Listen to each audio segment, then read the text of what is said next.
Before time learned to measure itself, before the gods carved their names into the fabric of reality, before heroes dared to dream of glory, there existed a darkness so profound that even chaos itself trembled in recognition.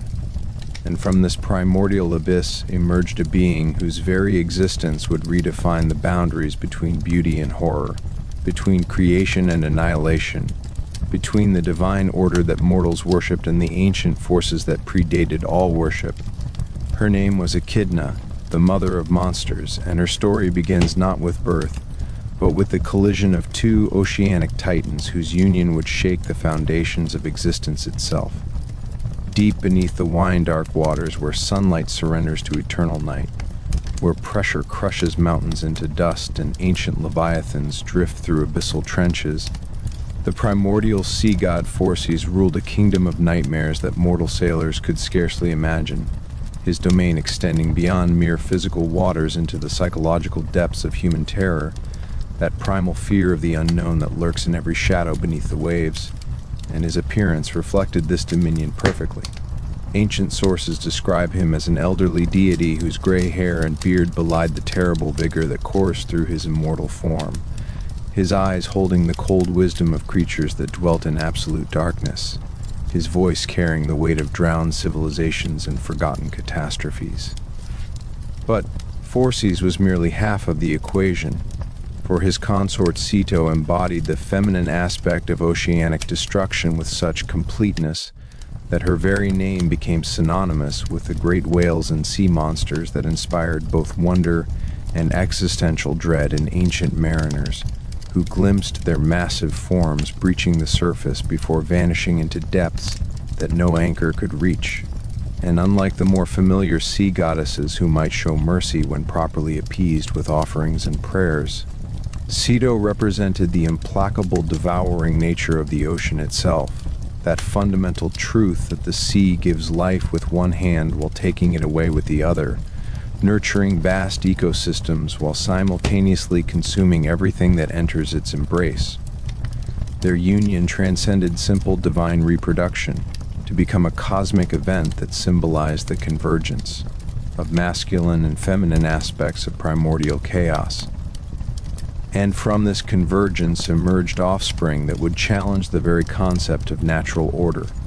The Grey, those ancient sisters who shared a single eye and tooth between them, emerged from Ceto's womb alongside the Gorgons, whose gaze could petrify living flesh into eternal stone. And among these monstrous children, Echidna stood apart, inheriting characteristics that made her fundamentally different from the Olympian deities, who would later claim dominion over the cosmos. Where Zeus and his siblings represented order, justice, and the civilized values that humans aspired to embody, Echidna and her siblings embodied the wild, untamed forces that civilization desperately sought to control or destroy, creating a generational divide that would play out repeatedly across the tapestry of Greek mythology as heroes like Perseus, Bellerophon, and Heracles faced creatures descended from this primordial bloodline, each confrontation serving as a symbolic reenactment of civilization's eternal struggle against the chaos that preceded it. But what truly set Echidna apart, what elevated her from mere monster to cosmic archetype, was her physical form, a manifestation so perfectly balanced between attraction and revulsion that it became the template for understanding the dual nature of feminine power in ancient Greek thought, and ancient sources describe her upper body as possessing such breathtaking beauty that mortal men who glimpsed her face found themselves paralyzed not by fear but by desire, her features conforming to the classical Greek ideal with high cheekbones that caught light like sculpted marble, large eyes that seemed to contain depths of ancient knowledge accumulated across eons, hair that flowed like dark water around shoulders of pale luminescence reminiscent of sea foam, skin that occasionally reflected light in patterns suggesting scales beneath the surface, creating an effect that was simultaneously alluring and unsettling. This upper portion served as nature's perfect lure, drawing victims close through the irresistible magnetism of beauty and curiosity. But at her waist, where human flesh should have continued downward in familiar patterns, the transformation occurred, a seamless transition from woman to serpent that violated every assumption about the fixed nature of living beings, and these serpentine coils stretched for enormous lengths that ancient artists struggled to capture in their depictions, allowing her to move with surprising speed and grace despite dimensions that should have made such movement impossible. The scales covering her lower body shifting in coloration, according to her mood and surroundings, sometimes appearing as deep ocean blue-green that recalled her marine parentage, other times taking on the mottled browns and blacks of earth serpents, suggesting her connection to chthonic forces that dwelt beneath the surface world. Ancient artists depicted these coils as thick as ancient tree trunks, capable of crushing prey with the same ease that pythons dispatch their victims, or wrapping around entire buildings should the need arise. And the transition between her human and serpentine portions was so seamless that it suggested this dual nature represented her true form, rather than any curse or magical transformation imposed by jealous deities, making her existence a fundamental challenge to the categories that mortals use to organize and understand the natural world. And this challenge carried profound symbolic significance that would resonate throughout Greek cosmological thinking for centuries to come, because the serpent had long represented chthonic forces, earth wisdom, and the cyclical nature of life and death in Mediterranean religious traditions, their ability to shed their skins creating powerful metaphors for rebirth and transformation, their movement through underground spaces, inaccessible to other creatures, making them natural symbols of hidden knowledge and connection to the underworld realms, where the dead dwelt in shadow. The combination of human intelligence and beauty with serpentine power and mystery created a being that embodied both attraction and repulsion, wisdom and danger, the creative potential of feminine fertility and the destructive capacity of uncontrolled natural forces. And this woman-serpent duality also reflected ancient Greek anxieties about feminine power and sexuality that permeated their patriarchal culture, because beautiful women in Greek mythology consistently possessed hidden dangers that could destroy unwary men. From the sirens whose songs led sailors to shipwreck and death on rocky shores, to Circe whose magic transformed Odysseus's crew into swine, to Medea whose rage led her to murder her own children as revenge against an unfaithful husband. Echidna represented this concept in its most literal and uncompromising form, where physical beauty concealed monstrous nature not through deception or magic, but as an intrinsic aspect of her being, and her ability to reproduce and create new forms of terror added another layer to these anxieties, positioning her as a creative force that operated outside patriarchal control systems, generating offspring that would challenge both divine authority and heroic capability for generations to come, ensuring that her influence would extend far beyond her individual existence to shape the entire heroic age that defined classical Greek mythology and provided the cultural foundation for Western civilization's understanding of courage, virtue, and the proper relationship between mortals and immortals. But Echidna's story truly begins not with her birth from primordial sea deities, but with her encounter with Typhon, a meeting that would transform her from isolated monster into the mother of monsters whose offspring would plague the ancient world for millennia. And this encounter occurred during one of the most dangerous periods in cosmic history, when the Olympian order established by Zeus after his victory over the Titans remained vulnerable to challenges from primordial forces that refused to accept the new hierarchy.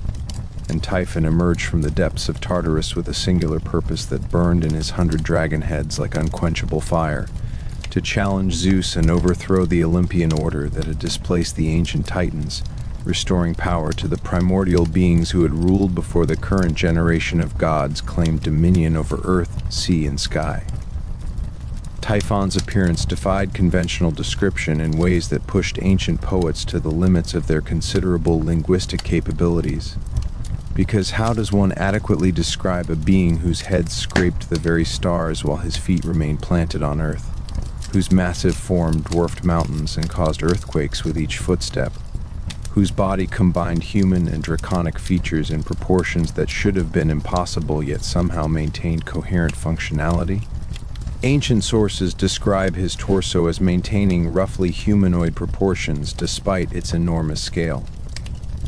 But from his shoulders sprouted hundreds of serpentine heads, each possessed of distinct personalities and capabilities that created a cacophony of voices speaking simultaneously in different languages, some mimicking the thunderous commands of Zeus himself with perfect accuracy, others producing the sounds of wild beasts, the roaring of lions that could be heard across entire provinces, the bellowing of bulls that made the earth tremble, the hissing of serpents that sent shivers down the spines of even the bravest warriors, and the howling of wolves that seemed to call forth primal fears buried deep in the human psyche.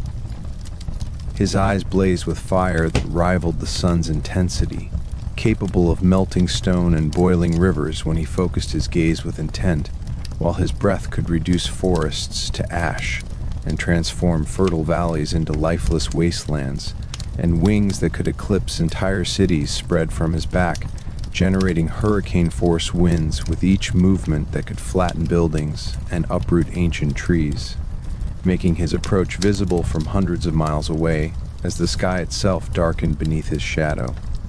The 100 dragon heads that crowned Typhon's form never slept simultaneously, ensuring constant vigilance that made any surprise attack against him virtually impossible. And this polyglottic nightmare created an auditory assault that preceded his physical presence, announcing his approach through sound alone, and driving listeners to madness through the sheer overwhelming sensory input of hundreds of voices speaking, roaring, hissing, and howling in perfect discord.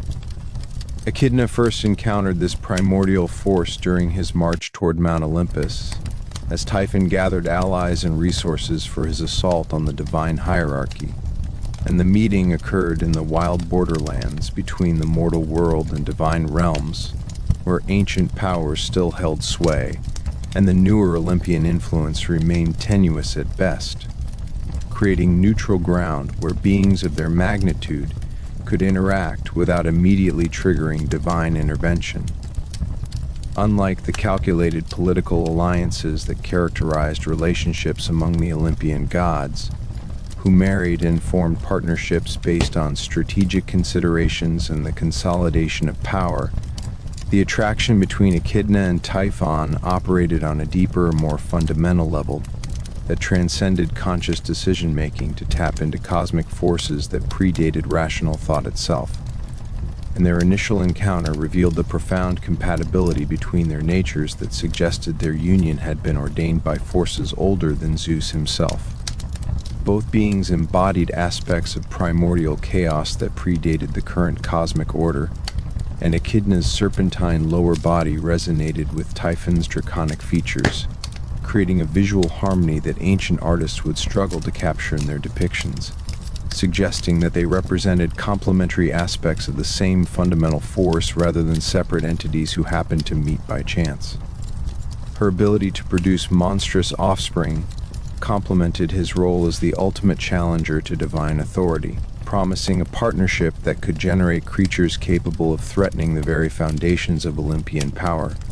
And their courtship followed patterns that differed dramatically from the romantic pursuits depicted in stories of gods and mortals. Because rather than gifts of jewelry or displays of artistic skill, Typhon demonstrated his worthiness through exhibitions of raw power that reshaped the landscape around them. He carved new river channels with his claws, raised mountain peaks through his movements, and created storms that lasted for months, transforming entire regions into testaments of his capabilities.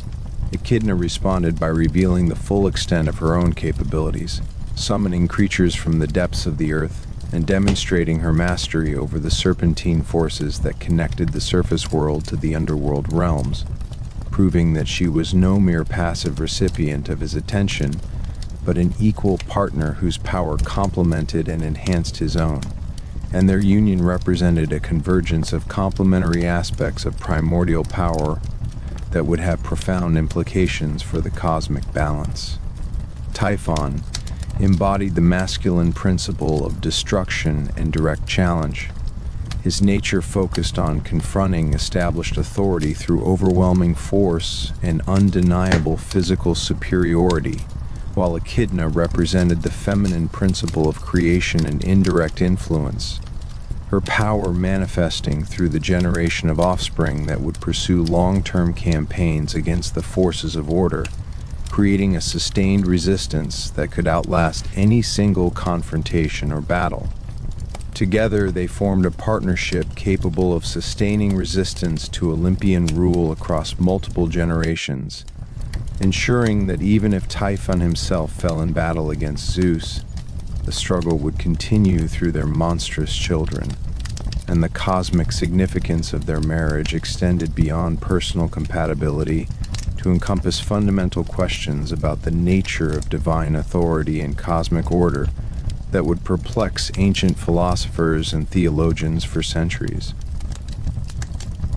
Zeus had established his rule through victory in the Titanomachy, demonstrating that even the most ancient powers could be overthrown through superior strategy and alliance building. But the union between Echidna and Typhon suggested that this new order remained vulnerable to challenge, particularly from forces that operated outside the political and military frameworks that the Olympians understood. And their partnership also embodied ancient Greek concepts about the relationship between chaos and creation that recognized chaos not as purely destructive, but as a necessary force for generating new possibilities and preventing the stagnation that could result from unchallenged order.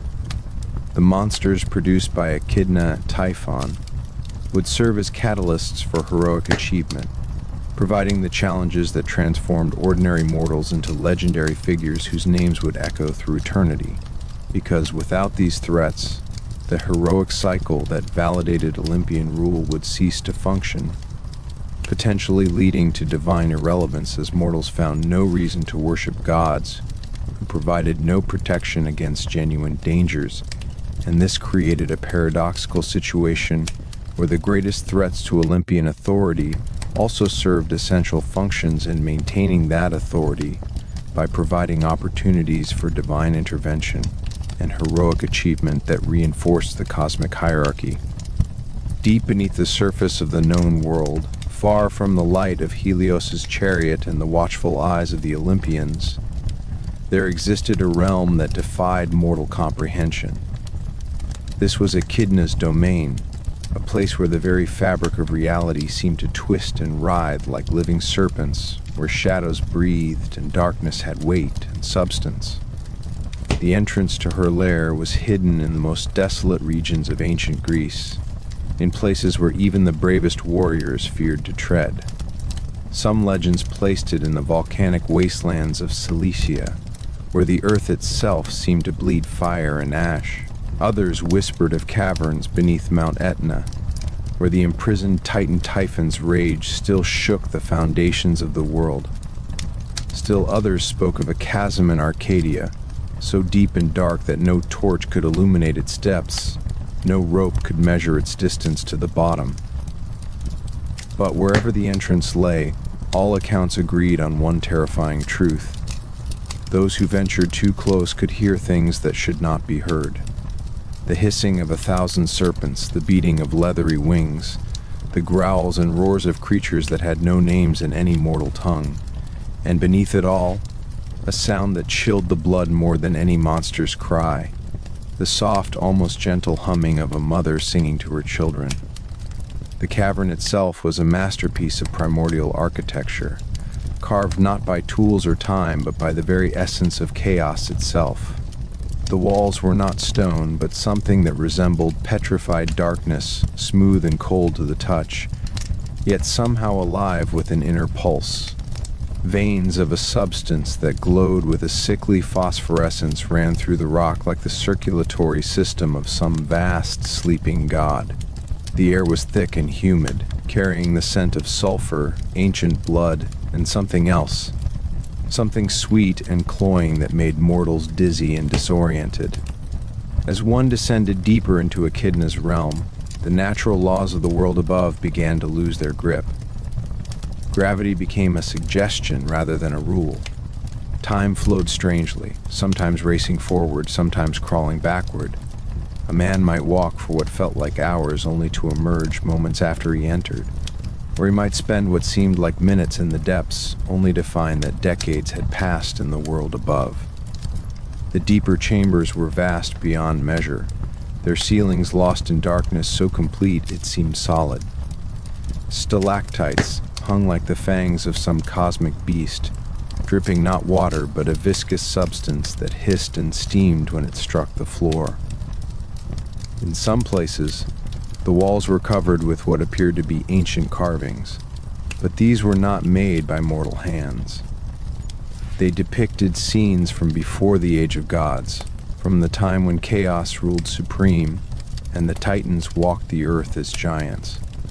They showed the birth of monsters, the wars between primordial forces, and prophecies of endings yet to come. Throughout the cavern system, pools of dark water reflected no light, their surfaces perfectly still despite the constant dripping and the movement of air. These were not ordinary pools. They were windows into other realms, portals to places where Echidna's children roamed free, terrorizing mortals and defying gods. To gaze into these pools was to risk madness, for they showed not just distant places but distant times, alternate realities where different choices had led to different fates. In the heart of this labyrinthine domain lay Echidna's sanctum, a chamber so vast that its dimensions seemed to shift and change depending on who viewed it. Here, the mother of monsters made her home, coiled upon a throne of bones and petrified wood that predated the first trees. The throne sat upon a dais carved from a single piece of obsidian, so perfectly black that it seemed to be a hole in reality itself. Around the throne, scattered across the floor like macabre decorations, lay the remnants of those who had dared to challenge Echidna or her children. Shields bearing the emblems of forgotten kingdoms. Swords forged by legendary smiths, now rusted and broken. Armor that had once protected heroes, now empty and corroded. And bones, so many bones. The skeletons of warriors and kings, of monsters and beasts, all reduced to the same fate, all serving as a reminder of the futility of opposing the mother of monsters. But the most disturbing aspect of Echidna's domain was not its physical appearance or its supernatural properties. It was the sense of purpose that permeated every stone, every shadow, every breath of fetid air. This was not merely a lair or a hiding place. It was a nursery, a breeding ground, a factory of nightmares where the mother of monsters conceived, birthed, and raised her terrible children before sending them out into the world to fulfill their destinies. In alcoves carved into the walls, one could see the evidence of her maternal care. Nests made of materials both organic and otherworldly, sized for creatures ranging from the merely large to the impossibly gigantic. Feeding troughs filled with substances that defied identification. Training grounds where young monsters learned to hunt, to kill, to inspire terror. And everywhere, the signs of a mother's love, twisted and terrible though it might be. For Echidna did not create monsters out of malice or cruelty, though her creations certainly embodied both. She created them because it was her nature, her purpose, her very reason for existence.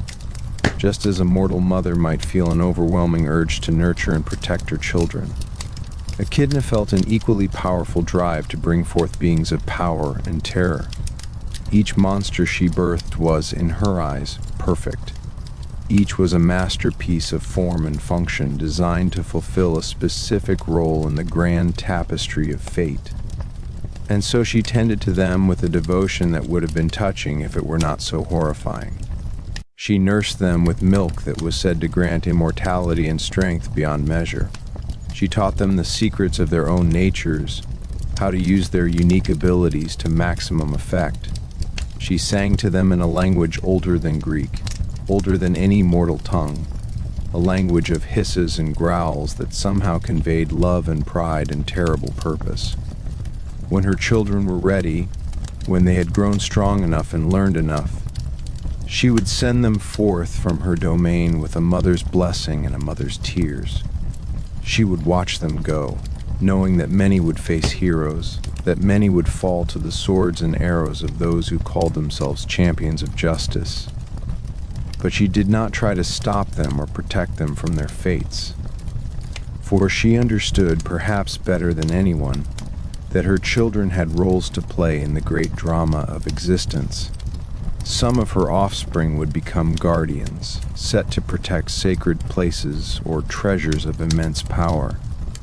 The Nemean lion would guard its valley, invulnerable to all weapons, until Heracles found a way to strangle it with his bare hands. The Sphinx would pose her riddles at the gates of Thebes, devouring those who failed to answer correctly, until Oedipus solved her puzzle and sent her plummeting to her death. Others would become tests, challenges placed in the paths of heroes to prove their worth or to punish their hubris. The Chimera would terrorize Lycia until Bellerophon, riding the winged horse Pegasus, struck it down from above. The Hydra would poison the swamps of Lerna until Heracles, with the help of his nephew Iolaus, found a way to prevent its heads from regenerating. Still others would become symbols, embodiments of concepts and fears that mortals needed to confront. Cerberus, the three-headed hound, represented the finality of death and the impossibility of escape from the underworld. The Colchian dragon represented the price of ambition and the dangers of seeking power beyond one's station. Orthrus, the two-headed dog, represented the duality of nature and the thin line between civilization and savagery. But regardless of their individual fates, all of Echidna's children shared certain characteristics that marked them as her offspring. They possessed strength far beyond that of ordinary creatures. They had abilities that defied natural law: multiple heads, regeneration, venomous breath, impenetrable hides. They inspired terror in all who beheld them, a primal fear that bypassed reason and struck directly at the most ancient parts of the mortal mind. And they were, without exception, magnificent. In her dark domain, Echidna would sometimes receive visitors, though visitor was perhaps too gentle a word for those who came to her lair. Some came seeking her aid, hoping to bargain with a mother of monsters for power or knowledge. These were usually desperate individuals, sorcerers seeking to enhance their magic, tyrants hoping to unleash monsters upon their enemies, or fools who believed they could control forces far beyond their comprehension. Echidna would listen to their pleas and their offers with an expression that might have been amusement or might have been contempt. Sometimes, if the supplicant amused her, or if their request aligned with her own inscrutable purposes, she would grant their wishes. But the price was always high, and the consequences were always terrible. For Echidna's gifts came with strings attached, and those strings were woven from the same dark threads that bound fate itself. Other visitors came not to bargain but to challenge, heroes and warriors who believed that by slaying the mother of monsters, they could end the threat her children posed to the world. These brave or foolish souls would descend into her domain armed with blessed weapons and divine favor, their hearts full of courage and their minds full of glory. Few ever returned. Those who did manage to escape Echidna's lair spoke of horrors beyond description. They told of how the mother of monsters moved with impossible speed despite her serpentine lower body, how her human hands could tear through armor like parchment, how her eyes could paralyze with a glance. They spoke of her voice, which could shift from a seductive whisper to a bone-shaking roar in an instant. They described how she fought not with the mindless fury of a beast, but with the calculated precision of a warrior who had lived for eons and had forgotten more about combat than any mortal could ever learn. But more than her physical prowess, what truly made Echidna invincible in her own domain was the environment itself. The cavern was an extension of her will, responding to her desires and needs. Passages would open and close at her command. The very walls would reach out to grasp intruders. The pools of dark water would spawn tentacles of liquid shadow to drag victims to their doom. Fighting Echidna in her lair was not merely fighting a monster. It was fighting the lair itself, fighting the accumulated power of ages, fighting the very concept of monstrosity made manifest. And so her domain remained inviolate, a dark sanctuary where the mother of monsters could continue her work undisturbed. Here, in the depths beneath the world, she would conceive and birth new terrors. Here, she would nurture them and teach them.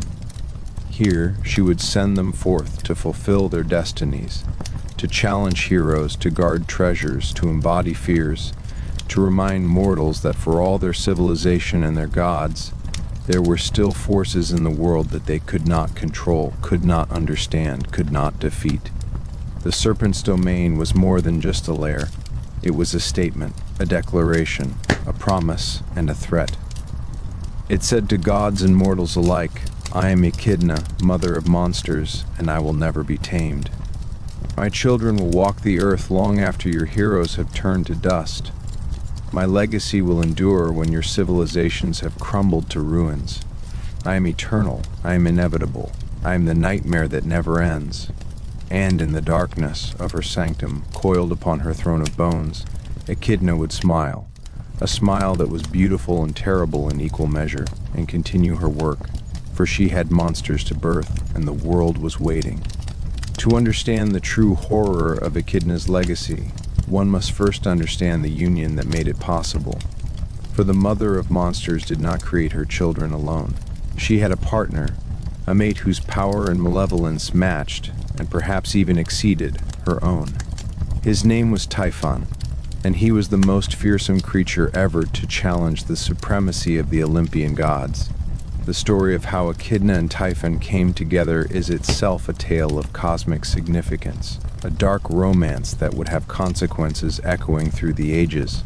It began in the aftermath of the Titanomachy, the great war between the Olympian gods and the Titans who had ruled before them. Zeus and his siblings had emerged victorious, casting the Titans into the depths of Tartarus and claiming dominion over the cosmos. But Gaia, the primordial Earth Mother, was not pleased with this outcome. The Titans were her children, and she mourned their defeat and imprisonment. More than that, she feared the arrogance of the young Olympian gods, their casual cruelty, their disregard for the natural order that had existed before their rise to power. And so, in her grief and her rage, Gaia decided to create a weapon, a champion who could challenge Zeus himself and restore balance to the cosmos.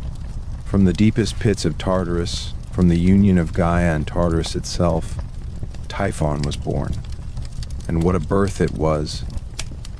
The earth shook with convulsions that toppled mountains and split continents. Volcanoes erupted simultaneously across the world, filling the sky with ash and fire. Tidal waves crashed against shores, drowning coastal cities.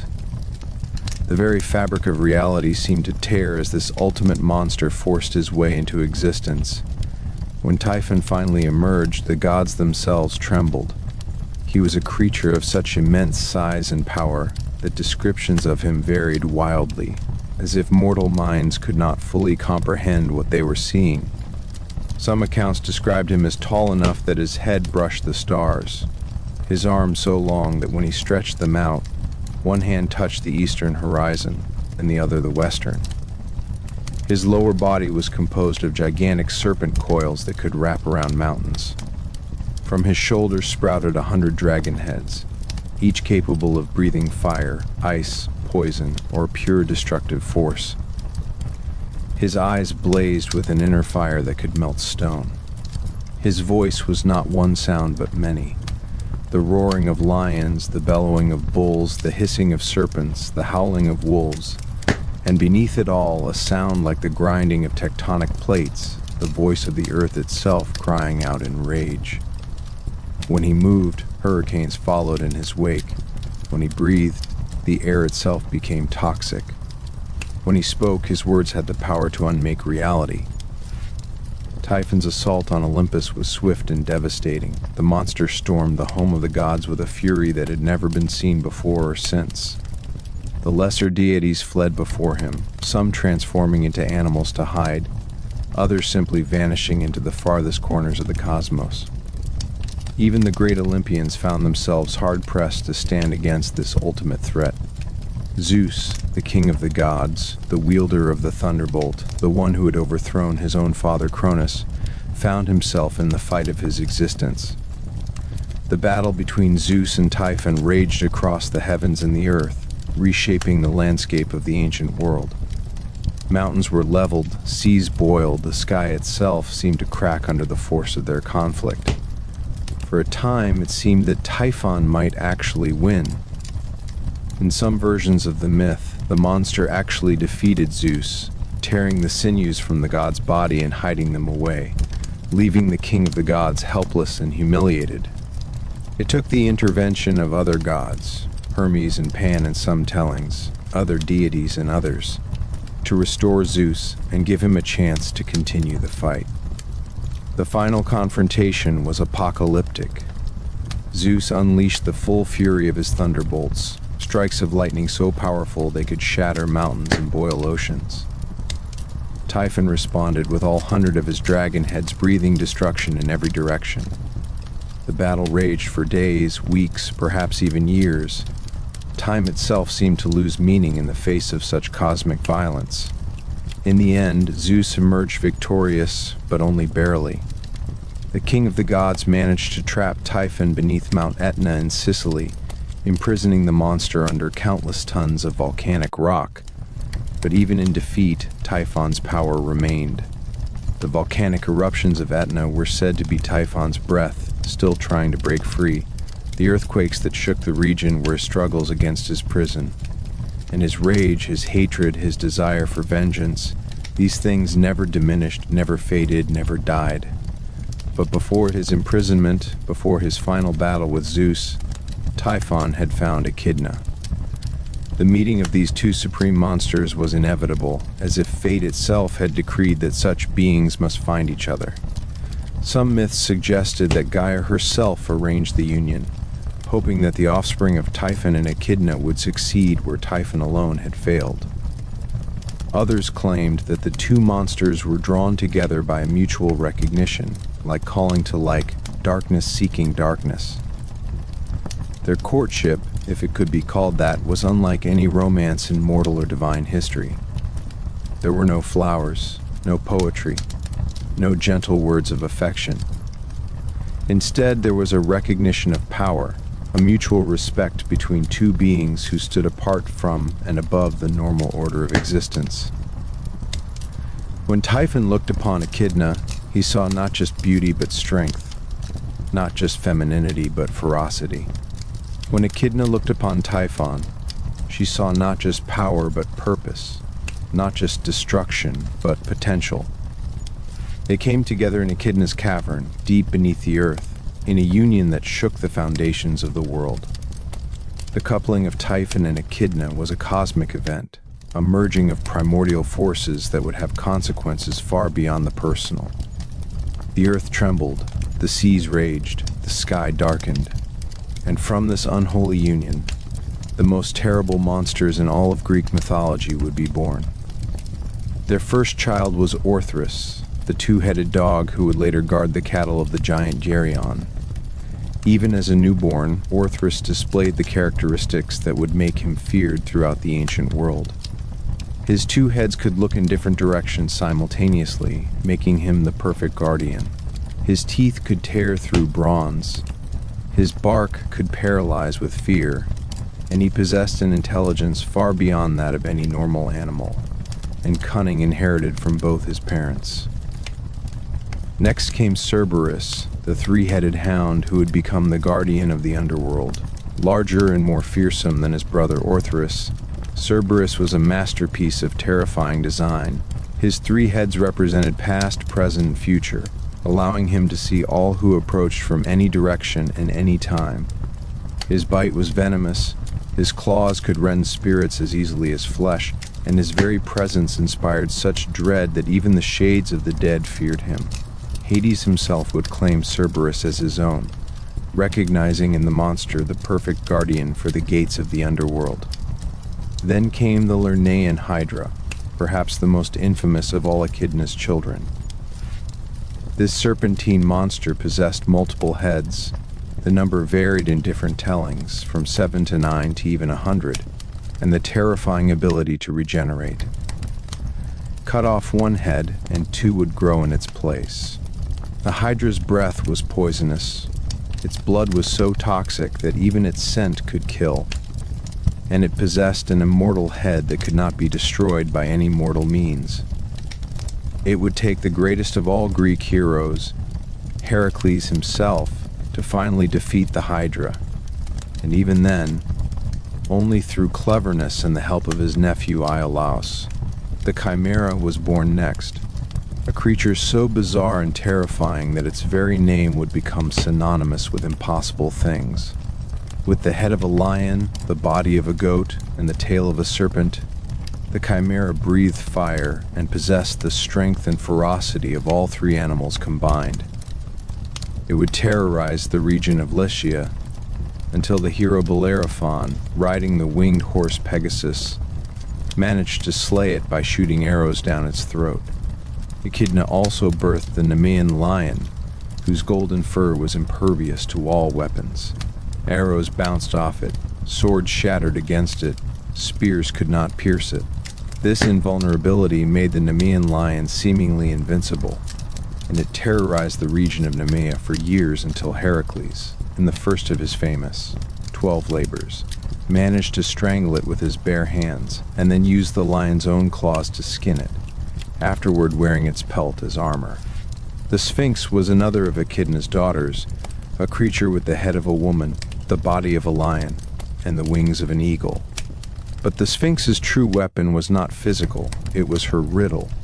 She would pose a question to travelers approaching Thebes, and those who could not answer correctly would be devoured. For years she terrorized the city until Oedipus solved her riddle, causing her to throw herself from her perch in despair. There was also the Colchian dragon, a sleepless serpent of enormous size that guarded the golden fleece in the distant land of Colchis. This dragon never closed its eyes, never rested, never ceased its vigilance. It would take the combined efforts of Jason and the sorceress Medea to finally overcome it, and even then, only through magic rather than force of arms. And these were just the most famous of Echidna and Typhon's offspring. There were others, creatures whose names have been lost to time, but whose terror was no less real. Some myths spoke of the Caucasian eagle, the bird that tormented Prometheus by eating his liver every day. Others mentioned various dragons and serpents that plagued different regions of the ancient world. Still others hinted at monsters that were so terrible, so horrifying, that the gods themselves conspired to erase all memory of them from mortal minds. What made the children of Echidna and Typhon so dangerous was not merely their physical power, though that was certainly formidable. It was the combination of attributes they inherited from both parents. From Typhon, they gained raw strength, destructive capability, and an inherent opposition to the Olympian order. From Echidna, they gained cunning, adaptability, and a kind of terrible purpose. They were not mindless beasts, but intelligent beings with their own motivations and goals. Moreover, many of Echidna's children possessed abilities that seemed specifically designed to counter the powers of gods and heroes. The Hydra's regeneration made it nearly impossible to kill through conventional combat. The Nemean lion's invulnerability negated the advantage of superior weapons. The Sphinx's riddles turned the battle from physical to mental, where brute strength meant nothing. Cerberus's multiple heads and supernatural senses made him impossible to sneak past. Each monster was, in its own way, a perfect challenge, a test designed to push heroes to their absolute limits. But perhaps the most disturbing aspect of Echidna and Typhon's union was what it represented. These were not gods creating monsters to serve them. These were not natural creatures evolved through time. These were the deliberate creations of beings who stood outside and opposed the divine order. Echidna and Typhon were not part of the Olympian system. They predated it, existed independently of it, and actively worked against it. Their children, therefore, represented a kind of primordial chaos, a reminder that the order imposed by Zeus and the Olympians was not absolute, not inevitable, not eternal.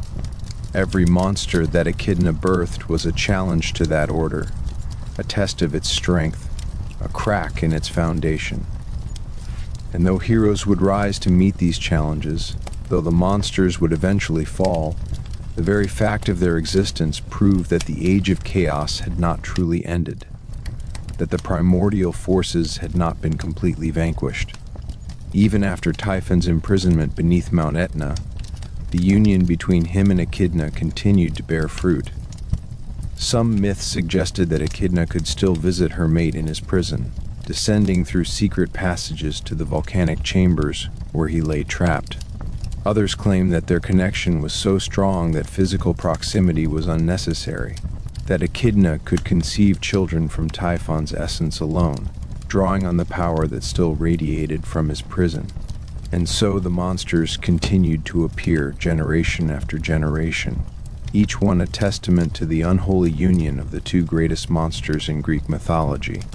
Each one a reminder that no matter how many heroes rose, no matter how many monsters fell, the mother of monsters would continue her work, and her children would continue to plague the world. The union of Echidna and Typhon was more than just a mating of monsters. It was a statement of defiance against the gods, a promise that chaos would never be fully tamed, and a guarantee that heroes would always have challenges to face. It was, in its own terrible way, a love story. Not the gentle romance of mortal tales, but a fierce primal connection between two beings of immense power who recognized in each other a kindred spirit.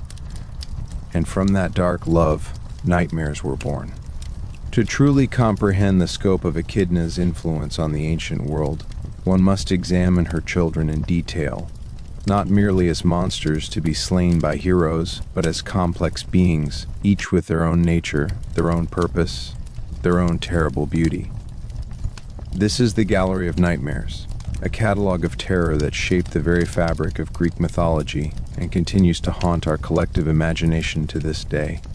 Let us begin with Cerberus, perhaps the most iconic of all Echidna's offspring. The three-headed hound of Hades was not merely a guard dog grown to monstrous proportions. Cerberus was a philosophical statement made flesh, a living embodiment of the finality of death.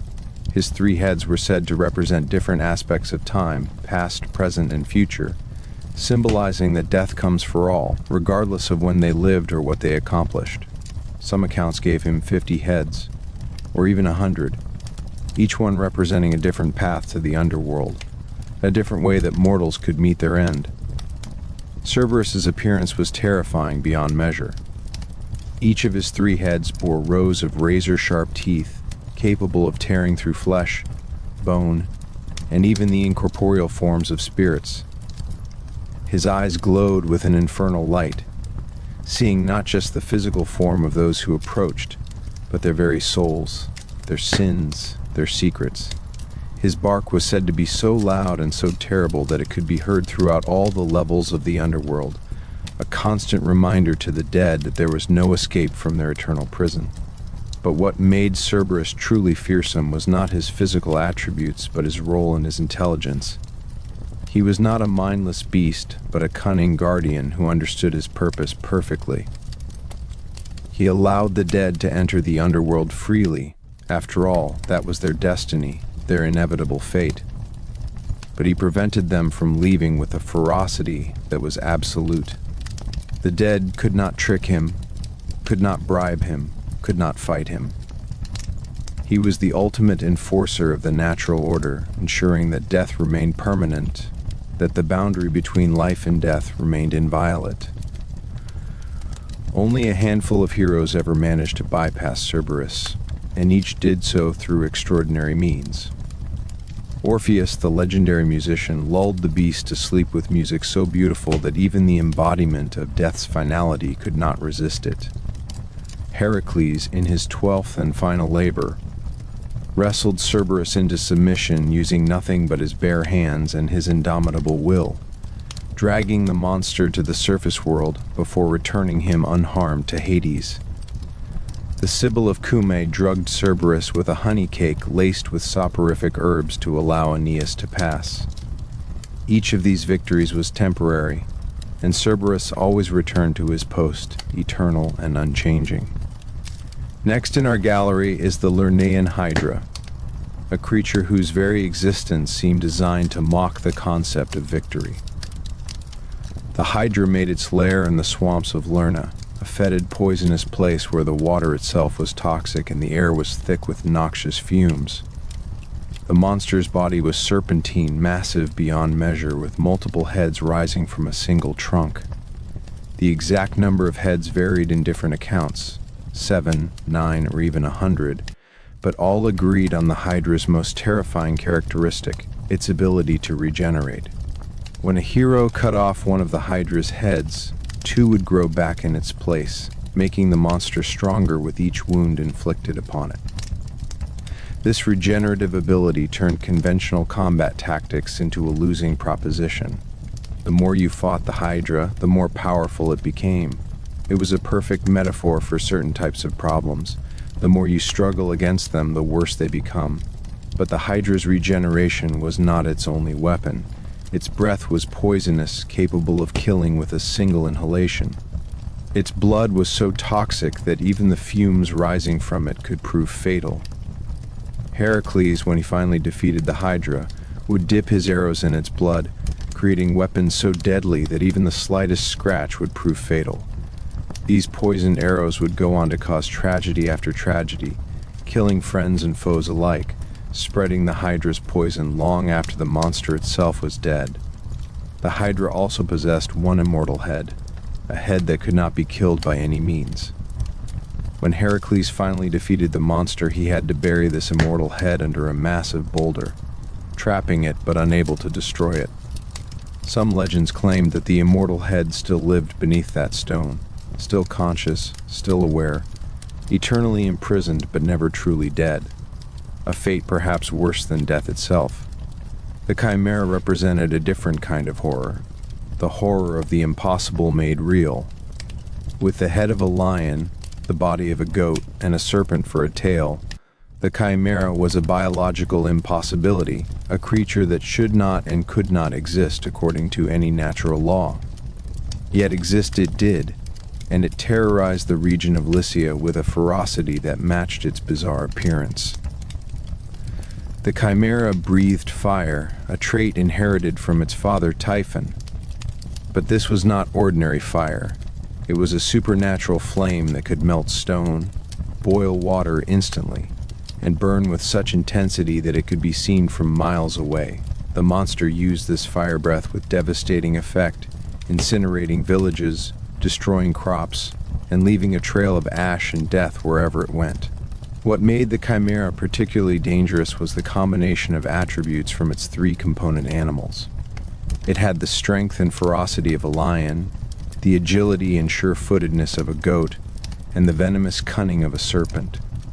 It could fight on any terrain, rocky mountains, flat plains, even in water.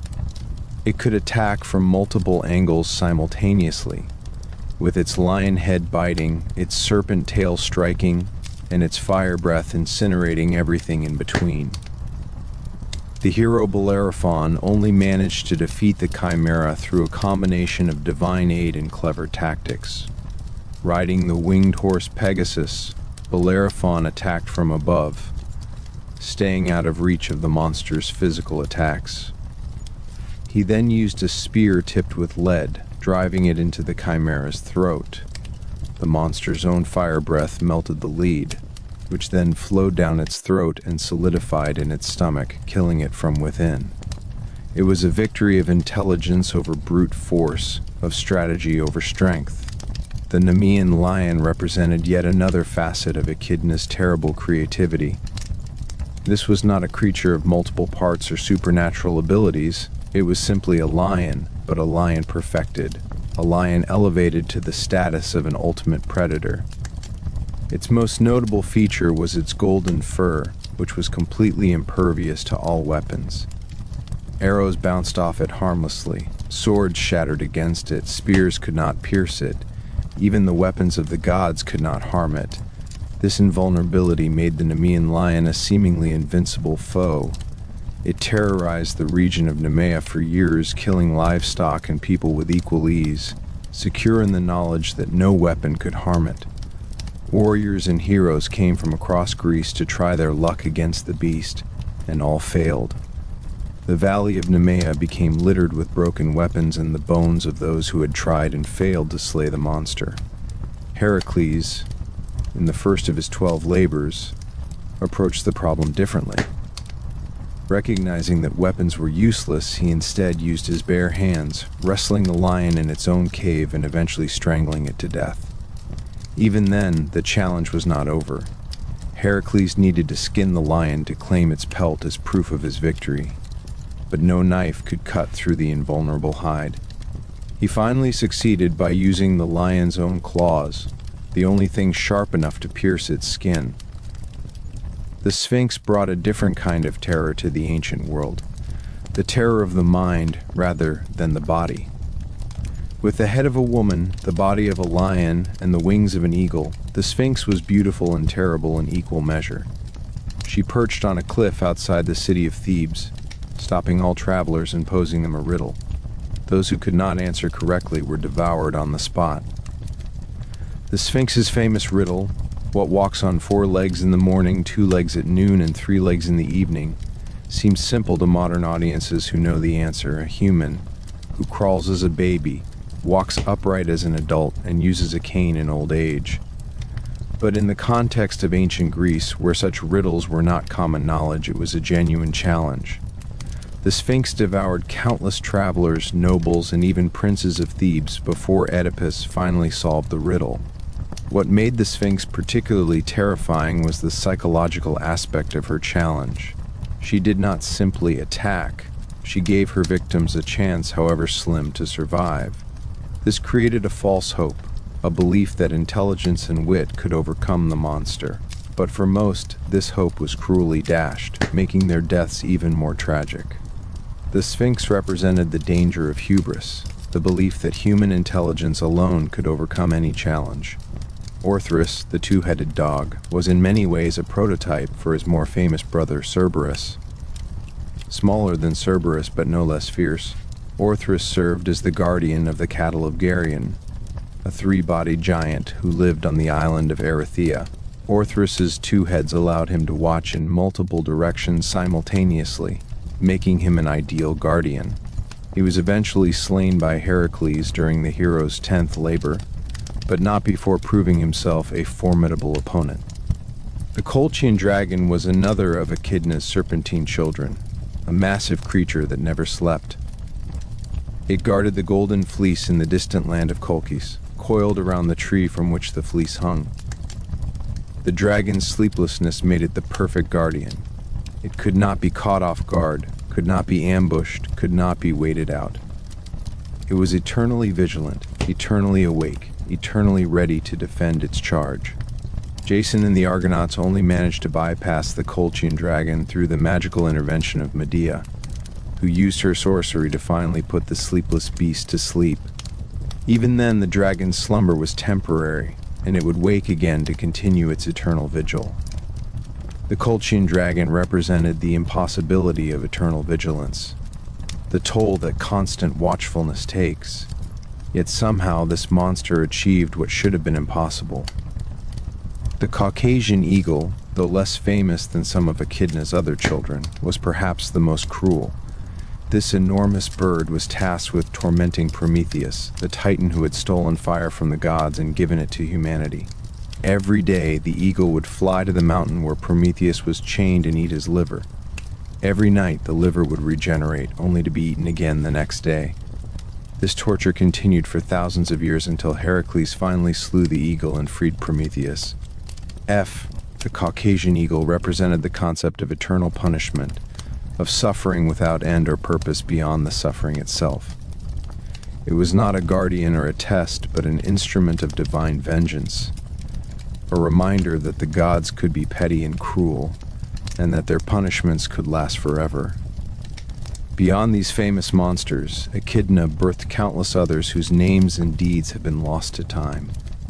Ancient texts hint at dragons that guarded sacred groves, serpents that poisoned entire rivers, beasts that combined the features of multiple animals in ways even more bizarre than the chimera. Each of these creatures served a purpose in the grand tapestry of Greek mythology. Each represented a different fear, a different challenge, a different aspect of the chaos that lurked at the edges of civilization. What united all of Echidna's children was their role as obstacles, as tests, as reminders of mortality and limitation. They stood between heroes and their goals, between mortals and their ambitions, between humanity and its dreams of transcendence. They could not be reasoned with, could not be bribed, could not be avoided. They had to be confronted, had to be overcome, had to be defeated, or they had to be accepted as insurmountable, as boundaries that could not be crossed. In this way, Echidna's children served a vital function in the Greek worldview. They defined what it meant to be a hero.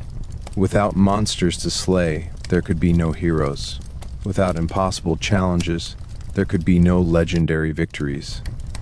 Without the constant threat of chaos and destruction, there could be no appreciation for order and civilization. The Gallery of Nightmares was not just a collection of monsters. It was a mirror held up to humanity, reflecting our fears, our limitations, our mortality. Each monster represented something that humans struggled against: death, disease, chaos, the unknown, the impossible. And each hero who faced these monsters represented humanity's refusal to accept these limitations, our determination to push beyond our boundaries, our insistence that we could overcome even the most terrible odds. Echidna, in birthing these monsters, was not simply creating obstacles, she was creating meaning. She was giving heroes something to fight against, giving mortals something to fear and respect, giving the gods themselves a reminder that their power was not absolute. Her children were her gift to the world, a terrible gift, to be sure, but a necessary one. For without monsters, what would we be? Without challenges to overcome, without fears to confront, without nightmares to wake from, would we truly be alive? Echidna understood this in a way that perhaps even the gods did not. She understood that darkness gives meaning to light, that fear gives value to courage, that death gives significance to life. And so she continued her work, birthing monster after monster, sending them out into the world to fulfill their destinies. Some would fall to heroes, some would serve as eternal guardians, some would terrorize regions for generations before finally being overcome, but all would serve their purpose, all would play their role in the great drama of existence. The Gallery of Nightmares was never meant to be closed. It was an eternal exhibition, constantly adding new pieces, constantly evolving, constantly reminding the world that the mother of monsters was still at work, still creating, still fulfilling her purpose. And in her dark cavern, Echidna would smile, knowing that her children would never be forgotten, that their names would echo through the ages, that their terror would become legend. For she was the mother of monsters, and her gallery was eternal. The relationship between Echidna's children and the heroes of Greek mythology was not simply one of predator and prey, monster and slayer. It was something far more complex, far more nuanced, far more essential to the very fabric of the ancient world. It was a dance, sometimes graceful, sometimes brutal, always inevitable, between two forces that defined each other through their opposition. Without monsters, there could be no heroes. This was a fundamental truth of the Greek worldview, understood by mortals and immortals alike. A man might be strong, brave, clever, and noble, but he could not truly be called a hero until he had faced something that transcended normal human experience, something that existed beyond the boundaries of the natural world. Echidna's children provided exactly that. They were the crucibles in which heroes were forged. the test that separated the merely exceptional from the truly legendary. Consider Heracles, the greatest of all Greek heroes, whose very name has become synonymous with strength and courage. Of his famous 12 labors, at least 4 involved direct confrontations with Echidna's offspring: the Nemean lion, the Lernaean hydra, Cerberus, and Orthrus. Each of these monsters played a crucial role in establishing Heracles' reputation as the supreme hero of the ancient world. The first labor, the slaying of the Nemean lion, set the pattern for all that would follow. Heracles approached the task with confidence, armed with his bow and arrows, his sword, and his club. But the lion's invulnerable hide rendered all his weapons useless. Arrows bounced off harmlessly. His sword shattered against the beast's golden fur. Even his mighty club, which had felled countless foes, could not harm the creature. This was the moment that defined Heracles as more than just a strong man. Faced with an enemy that could not be defeated through conventional means, he adapted. He used his intelligence as well as his strength.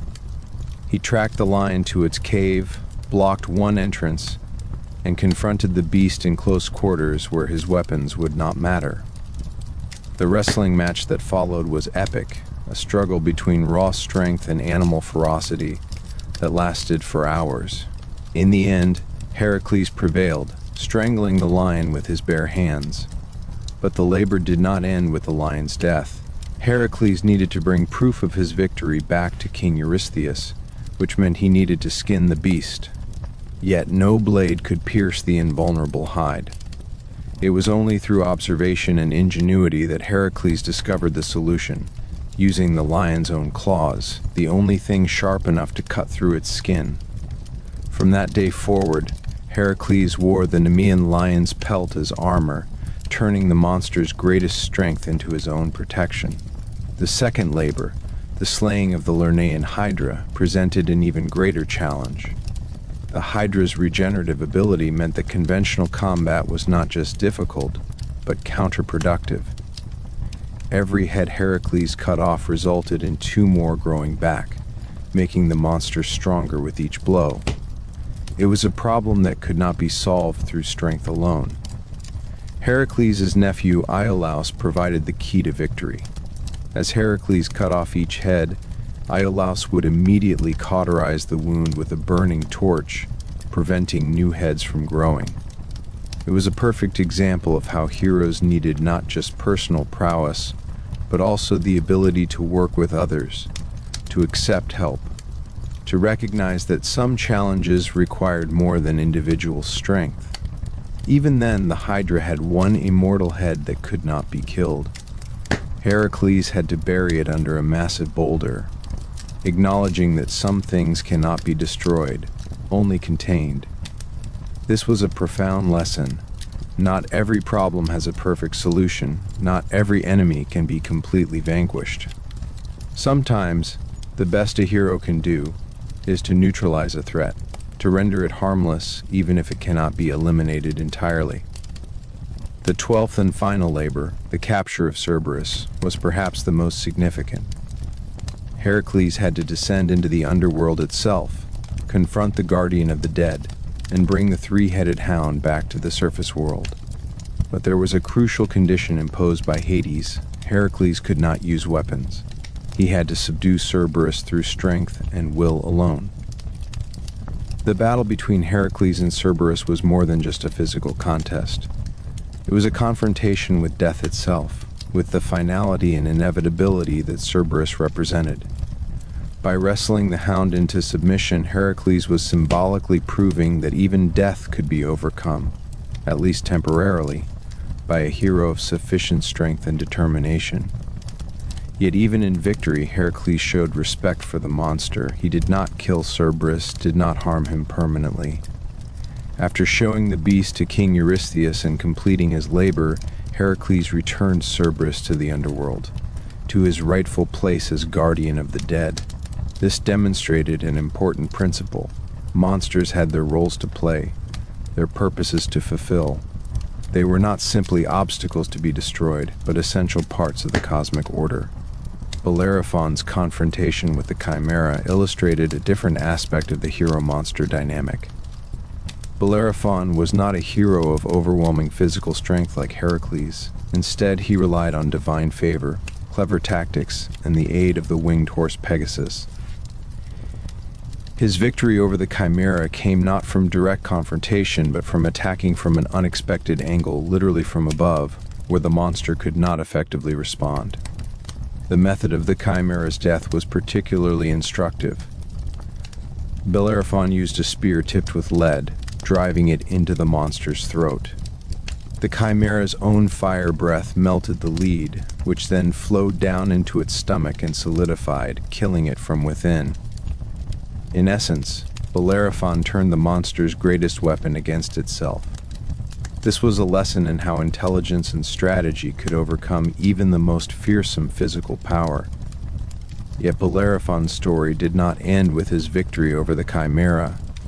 Emboldened by his success, he attempted to fly Pegasus up to Mount Olympus itself to take his place among the gods. This hubris was his downfall. Zeus sent a gadfly to sting Pegasus, causing the horse to throw Bellerophon back to Earth. The hero survived, but was crippled and blinded, spending the rest of his days as a broken wanderer. The lesson was clear. Defeating monsters was not an end in itself, but a means to an end. Heroes who let their victories inflate their egos, who believed that slaying monsters made them equal to gods, were doomed to fall. The monsters were tests, yes, but they were tests of character as much as strength. A true hero remained humble even in victory, understanding that their success came not just from their own abilities, but from divine favor, luck, and the help of others. Oedipus's encounter with the Sphinx demonstrated yet another facet of the hero-monster relationship. The Sphinx did not threaten Oedipus with physical violence, at least not initially. Instead, she challenged his mind, his intelligence, his ability to think abstractly and solve problems. The riddle she posed was not just a puzzle, but a test of self-knowledge, of understanding the human condition. What walks on 4 legs in the morning, 2 legs at noon, and 3 legs in the evening? The answer: a human being who crawls as an infant, walks upright as an adult, and uses a cane in old age, required Oedipus to think about the nature of human existence, about the passage of time, about the stages of life. In solving the riddle, Oedipus demonstrated not just intelligence, but wisdom, an understanding of what it meant to be human. The Sphinx's response to being defeated was telling. She did not attack Oedipus in rage or frustration. Instead, she threw herself from her perch, plummeting to her death. Some interpretations suggested that the Sphinx was bound by cosmic rules. Once her riddle was solved, her purpose was fulfilled, and she had no choice but to end her own existence. Others suggested that she could not bear the shame of defeat, that her pride was so great that death was preferable to failure. Either way, the message was clear: monsters existed for a purpose, and once that purpose was fulfilled, they had no further role to play. The Sphinx was not simply a creature that happened to pose riddles. She was the riddle, the embodiment of the challenge itself. When Oedipus solved her puzzle, he did not just defeat a monster, he transcended a fundamental limitation of human understanding. Yet Oedipus's story, like Bellerophon's, did not end happily. His victory over the Sphinx led directly to his greatest tragedy. He became king of Thebes and married the queen Jocasta, not knowing that she was his own mother. The prophecy that he had tried so hard to avoid came true despite all his efforts. In the end, Oedipus blinded himself and went into exile, his victory over the Sphinx rendered hollow by the revelation of his true identity. This pattern repeated throughout Greek mythology. Perseus slew Medusa, another of the ancient monsters, but his victory came with complications and consequences. Theseus defeated the Minotaur, but his triumph was marred by his abandonment of Ariadne and his indirect responsibility for his father's death. Jason obtained the Golden Fleece by bypassing the Colchian dragon, but his success led to a disastrous marriage with Medea, and ultimately to his own downfall. The message embedded in these stories was profound. Defeating monsters was necessary but not sufficient for a happy ending. The true test of a hero was not just whether they could overcome physical challenges, but whether they could handle success with grace, whether they could remain virtuous and humble even after achieving great things, whether they could integrate their victories into a life well lived. Echidna's children, in this context, were more than just obstacles. They were teachers, though their lessons were harsh and often fatal. They taught heroes about their own limitations, about the need for cleverness as well as strength, about the importance of respecting forces greater than themselves. They taught that some problems could not be solved through direct confrontation, that some challenges required unconventional thinking, that some threats could only be contained rather than eliminated. Moreover, the monsters served as equalizers.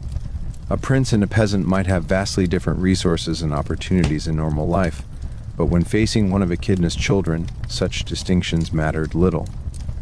The Nemean lion did not care about royal blood. The Hydra did not distinguish between rich and poor. The Sphinx posed her riddle to all who approached, regardless of their social status. In this way, monsters created a meritocracy of heroism. Only those with true courage, intelligence, and determination could prevail. The relationship between heroes and monsters also served a crucial social function in ancient Greek society. The stories of heroes defeating monsters provided templates for how to face seemingly insurmountable challenges. They taught that intelligence could overcome brute force, that cooperation could achieve what individuals could not, that persistence in the face of adversity was a virtue, that even the most terrible threats could be defeated with the right combination of courage, cleverness, and divine favor. These stories also provided a way to process fear and anxiety. The ancient world was full of genuine dangers: disease, famine, war, natural disasters. By personifying these threats as monsters and then showing heroes defeating them, Greek mythology provided a sense of hope, a belief that even the most terrible challenges could be overcome. The monsters were terrifying, yes, but they were not invincible. They could be defeated, and the methods of their defeat could be studied, learned, and applied. Yet there was also a darker undercurrent to these stories. Not all heroes succeeded, not all monsters were defeated. Some of Echidna's children continued their reign of terror for generations, only falling when the time was right, when the proper hero appeared, when fate decreed that their purpose had been fulfilled.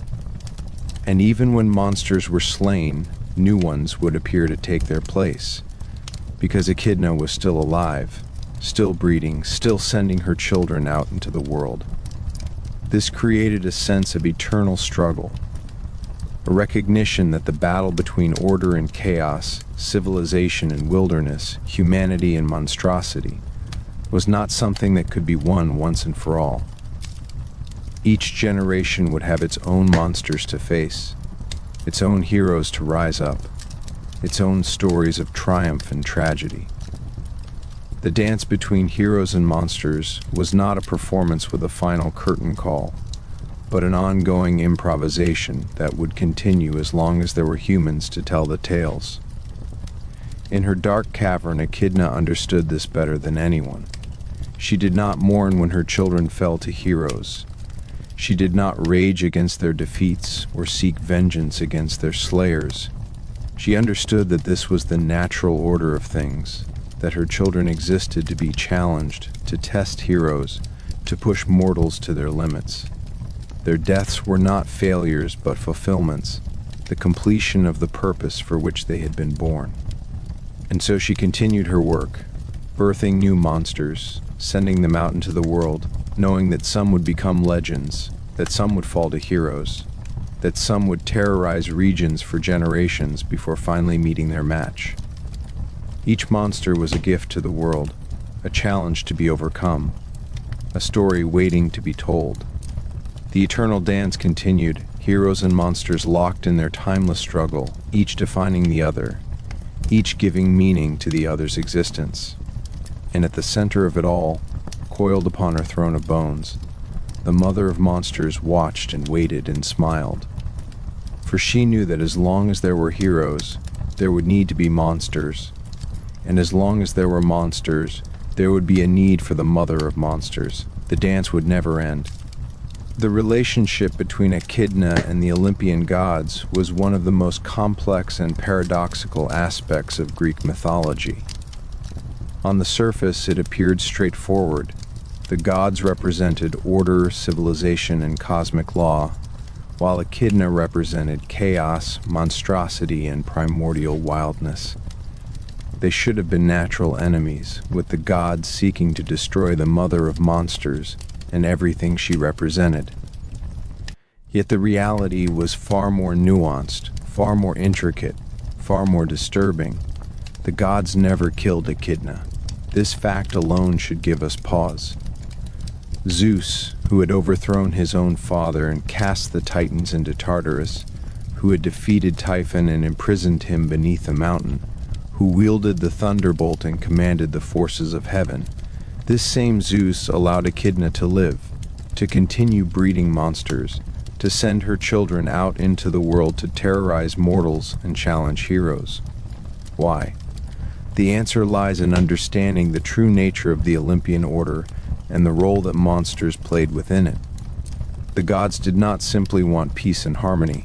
They wanted a cosmos that functioned according to certain principles, a universe where their power was acknowledged, where their authority was respected, where their supremacy was constantly reaffirmed.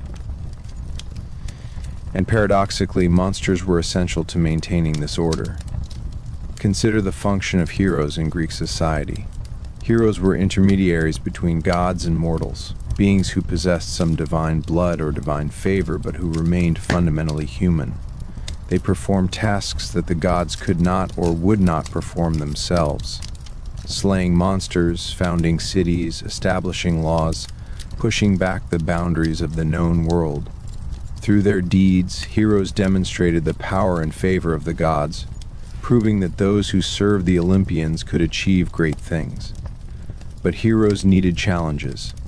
They needed obstacles that would test them to their absolute limits, that would require them to call upon divine aid, that would make their victories meaningful and memorable. Ordinary human enemies would not suffice.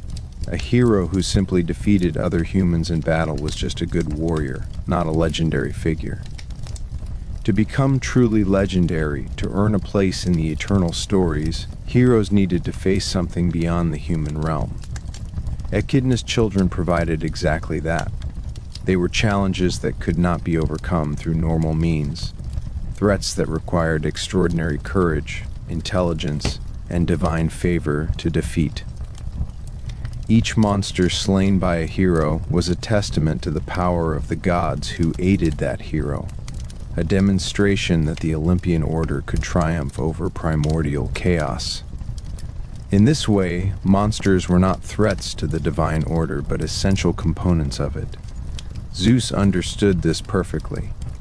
He had the power to destroy Echidna. A single thunderbolt could have ended her existence, could have silenced her dark cavern forever. But he chose not to, because he recognized that she served a purpose. She was, in a sense, an unwitting servant of the Olympian order, breeding the very challenges that would prove the superiority of that order when heroes overcame them. Some myths hinted at an even more direct collaboration between the gods and the mother of monsters. When Hera, queen of the gods, wanted to torment Heracles, who was the product of Zeus's infidelity with the mortal woman Alcmene, she did not create new monsters herself. Instead, she ensured that Heracles' labors would bring him into conflict with Echidna's children, the Nemean lion, the Lernaean hydra, Cerberus. Hera knew these monsters existed, knew where they could be found, and knew that they would provide suitable challenges for the hero she despised. Was this merely Hera taking advantage of existing threats, or was there a deeper connection? Some scholars of mythology have suggested that the gods in Echidna had an unspoken agreement, a cosmic understanding that benefited both parties. Echidna was allowed to live and breed in peace, and in return, her children would serve as tests for heroes, as guardians of sacred places, as embodiments of the chaos that the Olympian order defined itself against. This interpretation gains support from the fact that many of Echidna's children were not simply rampaging monsters, but served specific functions. Cerberus guarded the underworld, preventing the dead from escaping, a role that was essential to Hades' domain and, by extension, to the proper functioning of the cosmos. The Colchian dragon guarded the Golden Fleece, a sacred object of immense power. The Sphinx guarded the approach to Thebes, posing her riddle to travelers. These were not random acts of destruction, but purposeful roles, as if the monsters had been placed in their positions by some higher authority. The concept of fate, Moira in Greek, adds another layer of complexity to this relationship. The Fates, three ancient goddesses who predated even the Olympians, wove the destinies of all beings, mortal and immortal alike. Even Zeus himself was subject to fate, unable to change what the Fates had decreed. If the Fates had woven a destiny in which Echidna's children would be born, would terrorize specific regions, and would eventually fall to specific heroes, then the entire drama was predetermined. A cosmic play in which all participants, gods, heroes, and monsters, were merely actors following a script written before time began.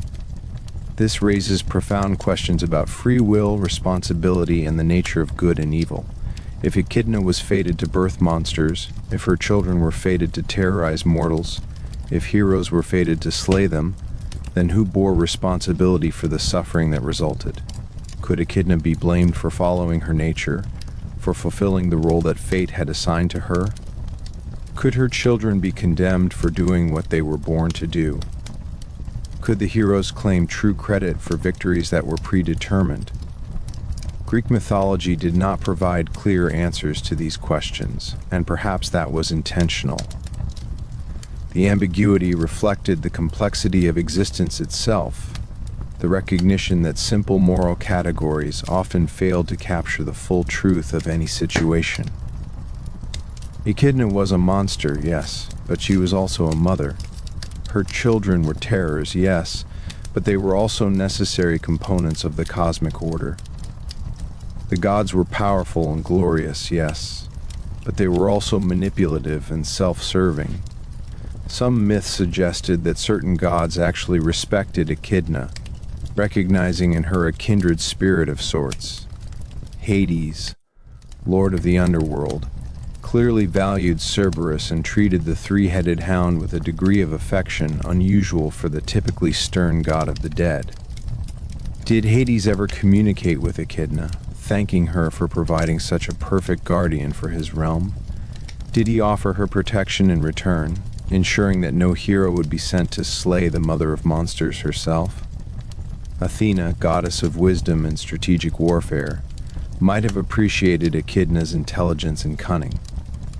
Unlike many monsters who relied solely on brute strength, Echidna's children often possessed clever abilities and strategic advantages. The Hydra's regeneration, the Nemean lion's invulnerability, the Sphinx's riddles. These were not the products of mindless chaos, but of intelligent design, of a creative mind that understood how to craft challenges that would test heroes in multiple ways. Even Zeus, despite his role as king of the gods and enforcer of cosmic order, might have felt a certain kinship with Echidna. Both were prolific parents whose children shaped the world in profound ways. Zeus's numerous offspring, both divine and heroic, were legendary for their deeds and their influence. Echidna's children were equally legendary, equally influential, though in darker ways. In a sense, Zeus and Echidna were rival parents, each sending their children out into the world to compete, to struggle, to define themselves through conflict with each other. The story of Typhon's imprisonment added another dimension to the divine conspiracy. When Zeus finally defeated Typhon and trapped him beneath Mount Etna, He did not extend the same punishment to Echidna. She was allowed to remain free, to continue her work, to keep birthing monsters. Some versions of the myth suggested that Zeus spared her specifically because she was a mother, because even the king of the gods recognized something sacred in maternal devotion, however twisted its expression might be. But there may have been a more pragmatic reason for Zeus's mercy. With Typhon imprisoned, Echidna's children would be less powerful, less threatening to the Olympian order. They would still be formidable challenges for heroes, still be dangerous enough to make heroic victories meaningful, but they would lack the apocalyptic potential of their father. They would be manageable threats rather than existential ones, perfect for maintaining the system of heroes and monsters that served the gods so well. This calculated mercy revealed the true nature of the Olympian order. The gods did not want to eliminate all threats, all challenges, all sources of chaos. They wanted to control them, to manage them, to ensure that they served the purposes of the divine hierarchy. Echidna, stripped of her most powerful ally but still capable of breeding monsters, was the perfect controlled opposition, dangerous enough to be useful, but not so dangerous as to threaten the fundamental order. The gods also used Echidna's children as tools of punishment and enforcement. When mortals grew too proud, too arrogant, too forgetful of their place in the cosmic hierarchy, a monster might appear to remind them of their vulnerability. The chimeras rampaged through Lycia, the Sphinx's reign of terror at Thebes, the Nemean lion's predations. These could all be interpreted as divine punishments, warnings to mortals who had strayed from proper piety and respect for the gods. In this interpretation, Echidna was not an enemy of the gods, but an instrument of divine will, whether she knew it or not. Her children were the stick that balanced the carrot of divine favor. Mortals who pleased the gods might receive blessings, protection, and aid. Mortals who displeased them might find themselves facing one of Echidna's offspring, with only their own resources and whatever divine aid they could muster to save them. The concept of hubris, excessive pride that offended the gods, was central to Greek morality, and monsters played a crucial role in punishing it. Bellerophon's attempt to fly to Olympus after defeating the chimera was classic hubris, and his fall was the inevitable consequence. The message was clear: defeating monsters did not make you equal to gods. You might be a hero, you might be favored by the divine, but you were still mortal, still limited, still subject to forces beyond your control. Echidna's continued existence served as a constant reminder of these limitations. No matter how many monsters were slain, no matter how many heroes rose to glory, the mother of monsters remained, still breeding, still sending her children out into the world. The threat was never fully eliminated, never completely overcome. There was always another monster, always another challenge, always another reminder that the world contained forces that could not be fully tamed or controlled. This perpetual state of managed chaos was, paradoxically, a form of order. It was an order that acknowledged the existence of disorder, that incorporated chaos into its structure, that used threats and challenges to maintain its own stability. The Olympian gods had not created a perfect, peaceful cosmos. They had created a dynamic system in which conflict and struggle were essential components, where heroes and monsters played their assigned roles in an eternal drama. And at the center of this system, neither fully part of it nor fully outside it, coiled in her dark cavern, was Echidna. She was the shadow that gave definition to the light, the chaos that made order meaningful, the monster that made heroes possible. The gods might not have loved her, might not have honored her, might not have acknowledged her importance publicly, but they needed her. And perhaps in her ancient wisdom, in her primordial understanding of the cosmos, Echidna knew this. Perhaps she understood that her survival depended not on hiding from the gods, but on being useful to them, on providing a service that they could not or would not provide themselves. Perhaps she recognized that her role as mother of monsters was not just her nature, but her protection. her guarantee of continued existence in a world ruled by gods who could destroy her with a thought. Or perhaps she simply did not care what the gods thought or wanted. Perhaps she continued her work not because it served any cosmic purpose, but because it was what she was, what she had always been, what she would always be. The gods could scheme and plan and manipulate all they wanted. Echidna would continue to birth monsters, because that was her nature, her purpose, her very essence. In the end, the divine conspiracy, if it existed, was less a formal agreement than a mutual understanding, a recognition of how the cosmos functioned and what role each being played within it. The gods maintained their order. Echidna bred her monsters. Heroes rose to face challenges. And the eternal dance continued, generation after generation, age after age, each participant playing their part in a drama that had no final act, no ultimate resolution, no ending, only continuation. Only the endless cycle of birth and death, creation and destruction, order and chaos, heroes and monsters. And somewhere, in the shadows between Olympus and the underworld, between civilization and wilderness, between the known and the unknown, the mother of monsters smiled and continued her work. For the gods might rule the heavens, but she ruled the nightmares. And nightmares, unlike gods, could never truly die. To understand Echidna and her offspring is to understand something fundamental about the human psyche, about the fears and anxieties that have haunted our species since we first gained consciousness. The monsters of Greek mythology were not arbitrary creations, not random assemblages of frightening features. They were carefully crafted embodiments of specific psychological terrors, each one representing a different aspect of what it means to be human and mortal in an uncertain, dangerous world. Let us begin with the most primal fear, the fear of death. Cerberus, the three-headed guardian of the underworld, was the ultimate representation of death's finality. His three heads looking in all directions symbolized that death sees all, knows all, comes for all. There is no hiding from it, no escaping it, no negotiating with it. The fact that Cerberus allowed the dead to enter the underworld freely but prevented them from leaving was a powerful metaphor for the one-way nature of mortality. You can die easily enough. That door is always open, but you cannot come back. Death is permanent, irreversible, absolute. This fear of death's finality was perhaps the most fundamental anxiety of ancient Greek culture, and indeed of all human cultures. The Greeks did not generally believe in a pleasant afterlife. The underworld was not a place of reward or punishment for most souls. It was simply a gray, shadowy existence, a pale imitation of life. To die was to lose everything that made existence meaningful: sensation, emotion, agency, identity.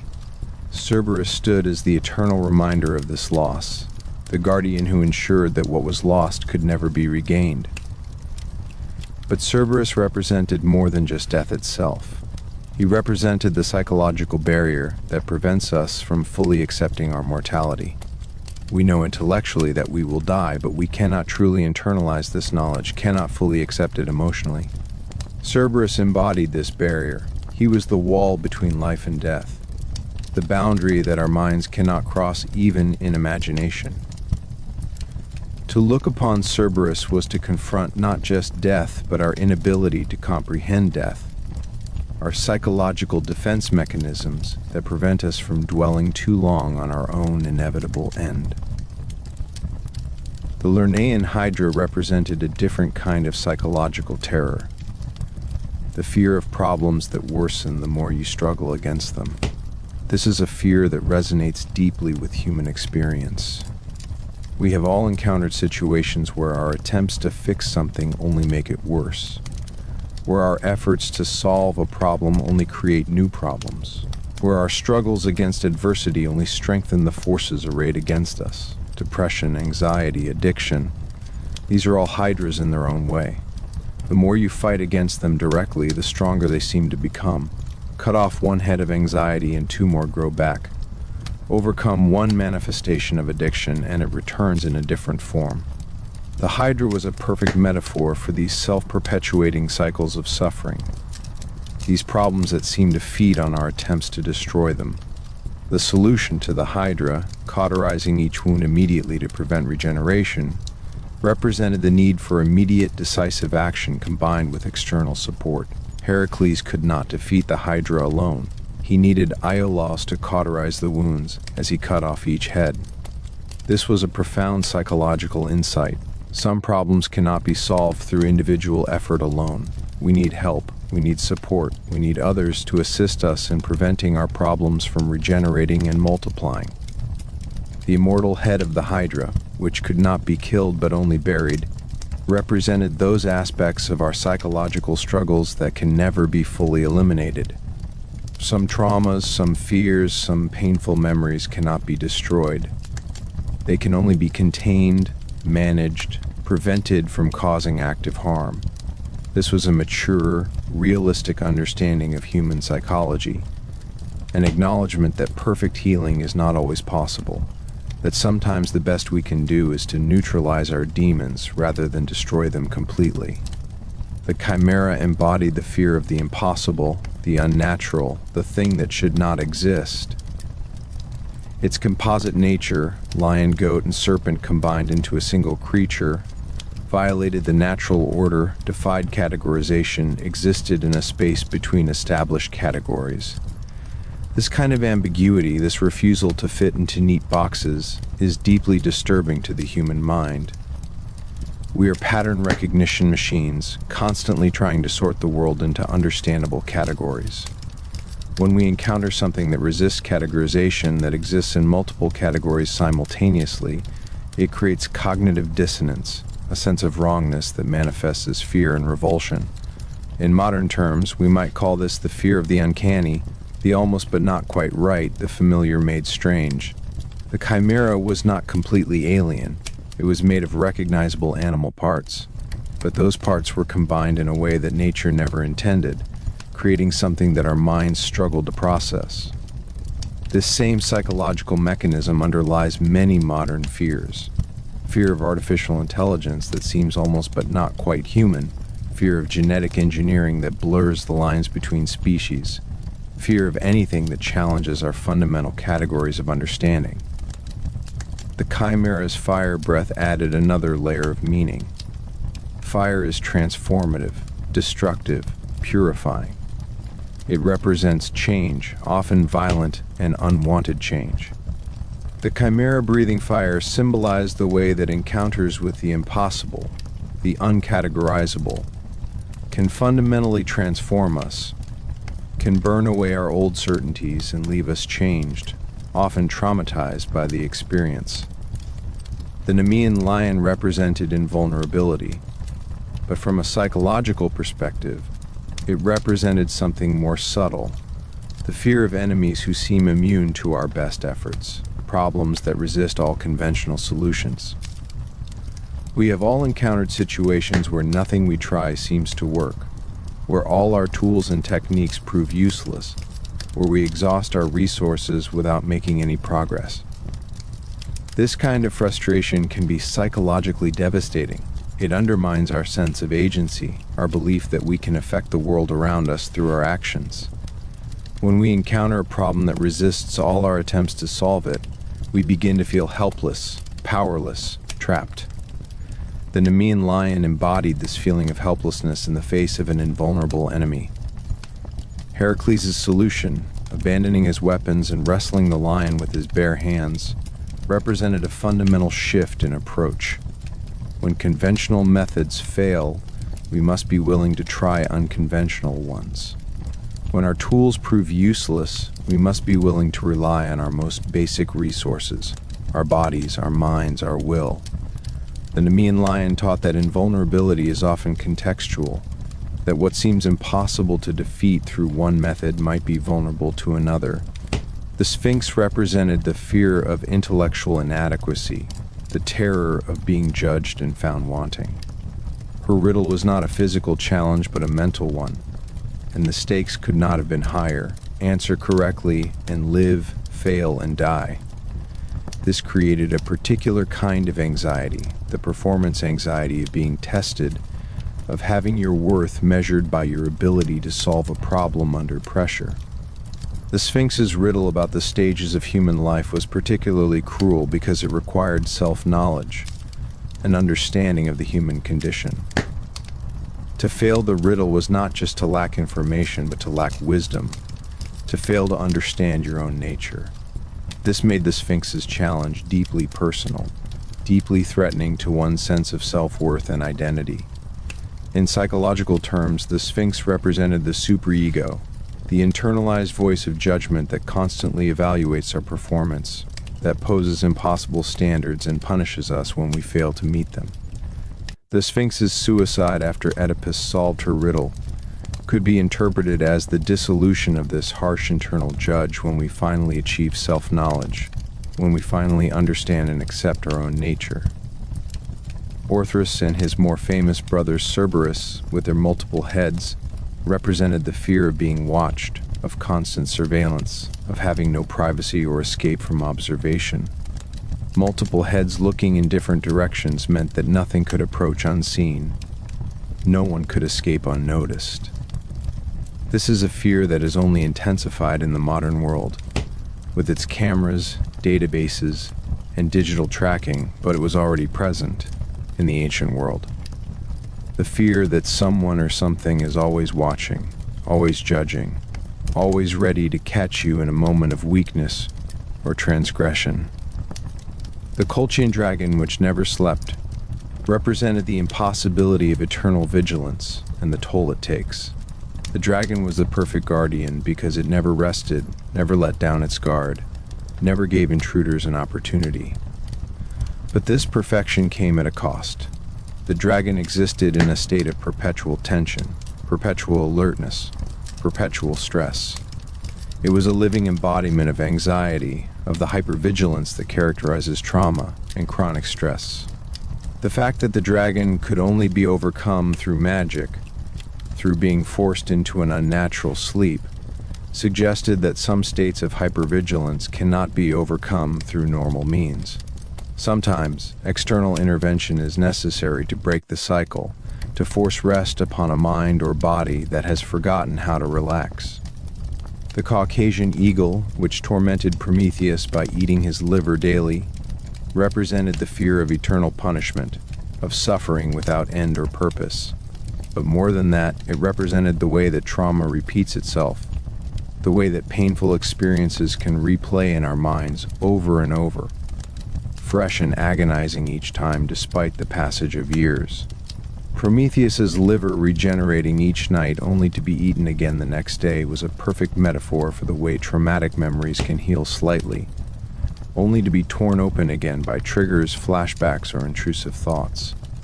The eagle's eventual death at the hands of Heracles represented the possibility of liberation from these cycles of suffering, but only through external intervention, through the help of others.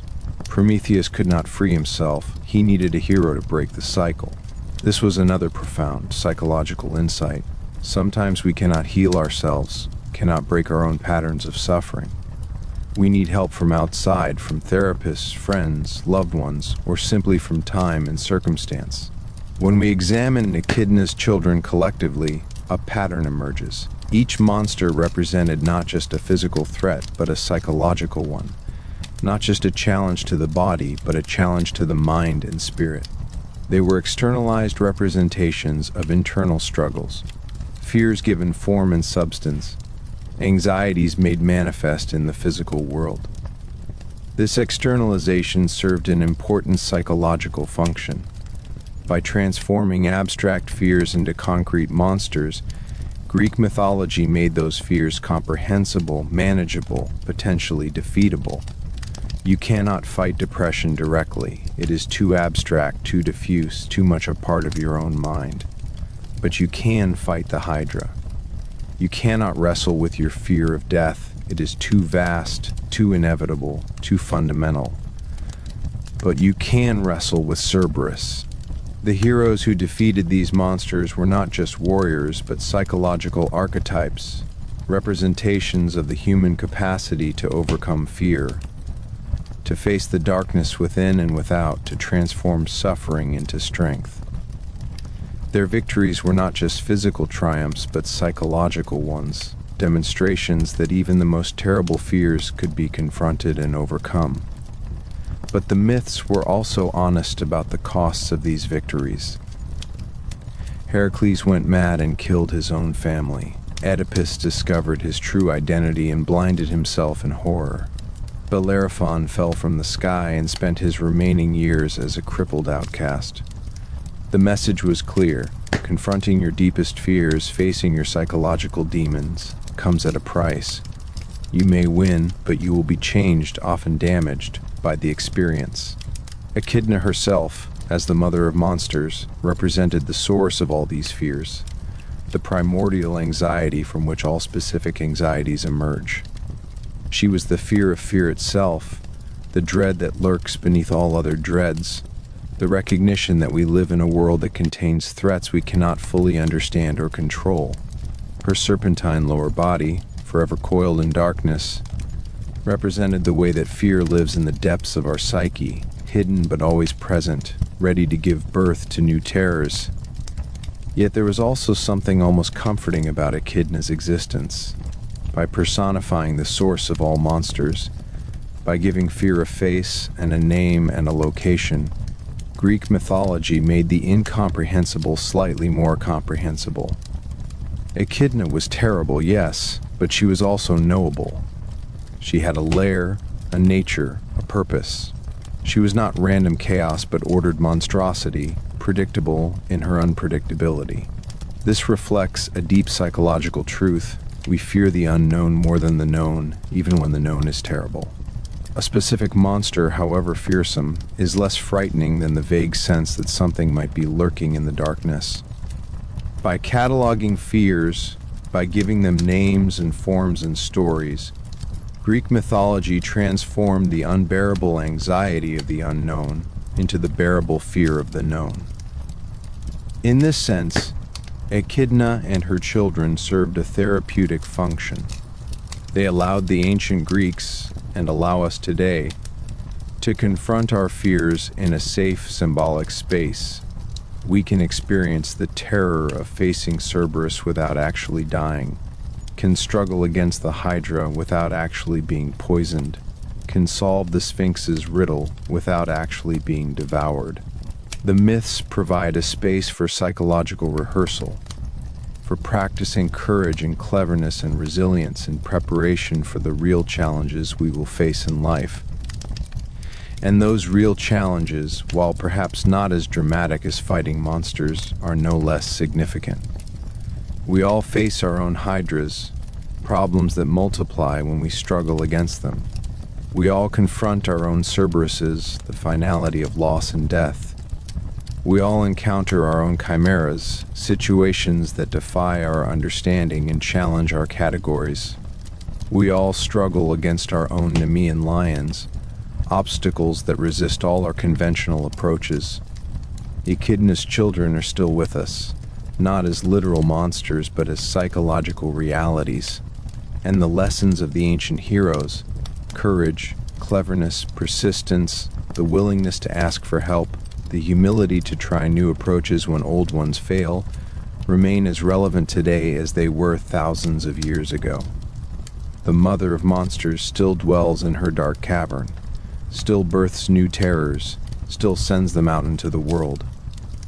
But that cavern is not beneath the earth, it is within the human mind, in the depths where our deepest fears reside.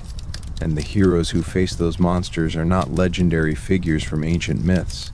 They are ordinary people, struggling with their own demons, fighting their own battles, seeking their own victories. In understanding Echidna and her children, we understand ourselves. In facing the monsters of mythology, we prepare to face the monsters of reality. And in recognizing that even the greatest heroes were wounded by their victories, we learn to be compassionate with ourselves and others as we struggle through our own heroic journeys.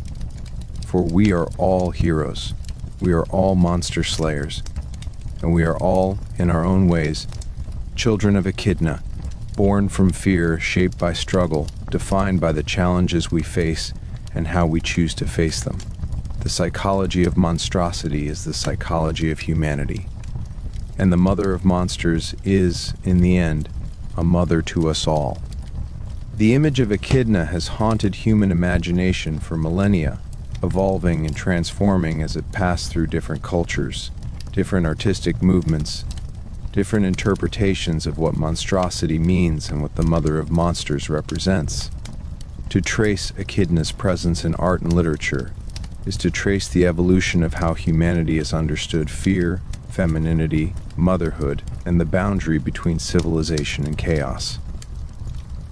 In the earliest Greek art, Echidna was rarely depicted directly.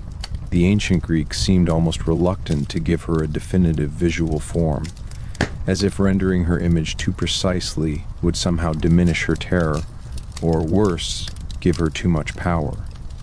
When she did appear in archaic pottery and sculpture, she was often shown in profile, her human upper body beautiful and serene, her serpentine lower body coiled beneath her in intricate patterns that drew the eye downward into darkness.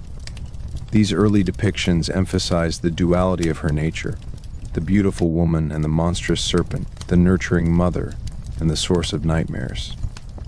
Artists used this duality to explore the contradictions inherent in existence itself, the way that beauty and horror, creation and destruction, love and fear could coexist in a single being. The contrast was not meant to be resolved, but to be contemplated, to create a sense of unease and fascination in equal measure.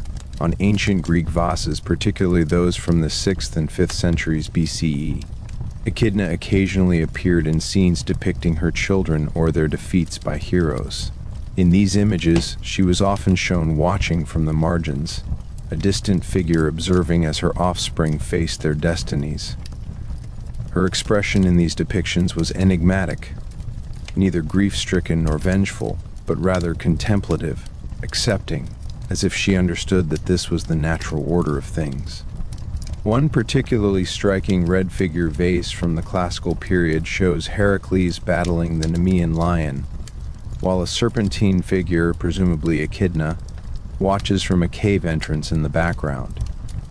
The artist has rendered her face with remarkable detail, and what is most striking is the absence of anger or sorrow. Instead, there is something that might be pride, or perhaps simply recognition. Her child is fulfilling its purpose, and she, as its mother, bears witness. Roman art, which borrowed heavily from Greek mythology, took a different approach to Echidna.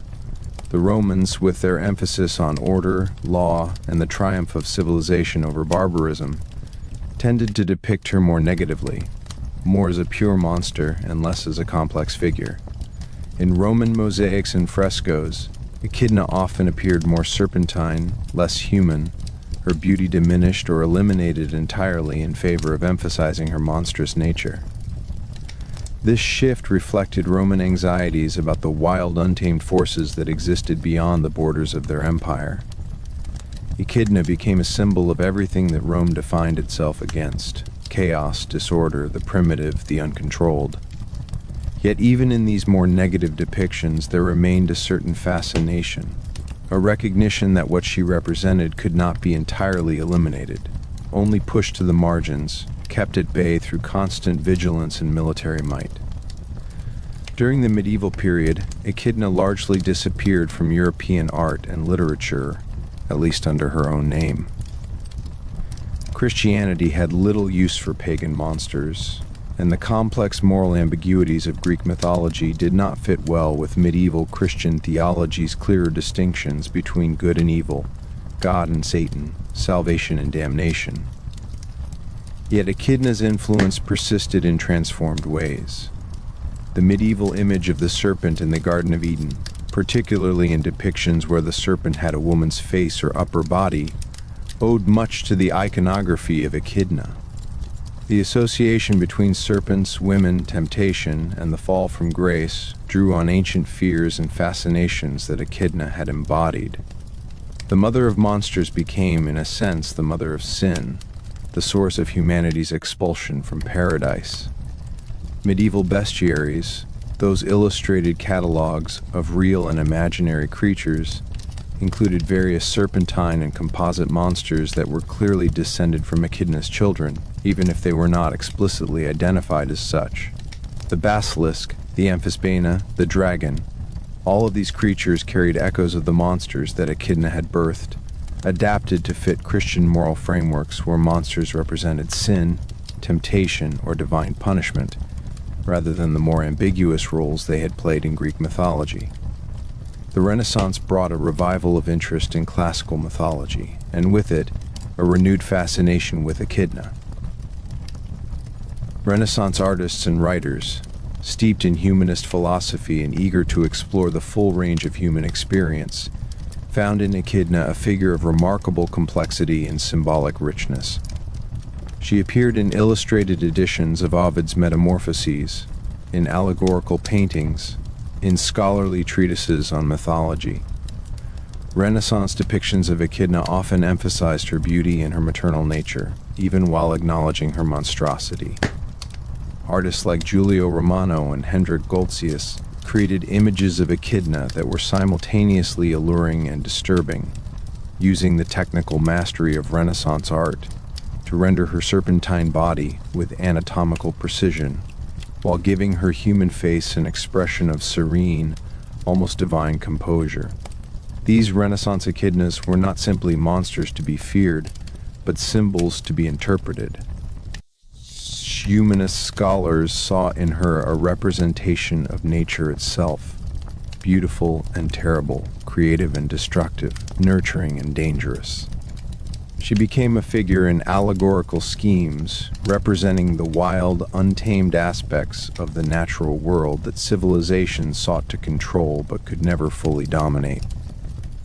The Baroque period, with its love of drama, emotion, and dynamic movement, produced some of the most striking visual representations of Echidna. Baroque artists depicted her in moments of action, birthing her monstrous children, confronting heroes coiling in her dark cavern. These images emphasized movement and emotion, using dramatic lighting and exaggerated poses to create a sense of theatrical intensity. Peter Paul Rubens, the great Flemish Baroque painter, created several works featuring monsters from Greek mythology, and while Echidna herself rarely appeared as a central figure, her influence was evident in his depictions of serpentine creatures and composite monsters. Rubens's monsters were not static or decorative, but dynamic and alive, writhing with energy and vitality, embodying the Baroque fascination with movement, transformation, and the interplay of opposing forces. The Romantic period of the late 18th and early 19th centuries brought yet another transformation in how Echidna was understood and depicted. The Romantics, with their emphasis on emotion, imagination, and the sublime, found in Echidna a perfect symbol of the dark, irrational forces that they believed lurked beneath the surface of civilized life. She became a figure of Gothic horror, a representation of the return of the repressed, the eruption of primitive chaos into the ordered world of reason and civilization. Romantic poets like Lord Byron, Percy Shelley, and John Keats drew on Greek mythology extensively, and while Echidna herself rarely appeared as a central figure in their works, the monsters she had birthed, particularly the Hydra and the Chimera, became powerful symbols in Romantic poetry. The Hydra represented problems that multiplied when confronted, the futility of rational solutions to irrational problems. The Chimera represented the impossible, the unattainable, the dream that could never be realized. Mary Shelley's Frankenstein, published in 1818, can be read as a modern retelling of the Echidna myth. Victor Frankenstein, like Echidna, creates a being that is both his child and a monster, something that he brings into the world with a mixture of pride and horror. The creature, like Echidna's children, is not inherently evil but becomes monstrous through its treatment by society and its creator. The novel explores the same themes of creation, responsibility, and the consequences of bringing new life into the world that had always surrounded the figure of Echidna. The Victorian period, with its complex attitudes towards sexuality, motherhood, and the role of women in society, produced some of the most psychologically complex interpretations of Echidna.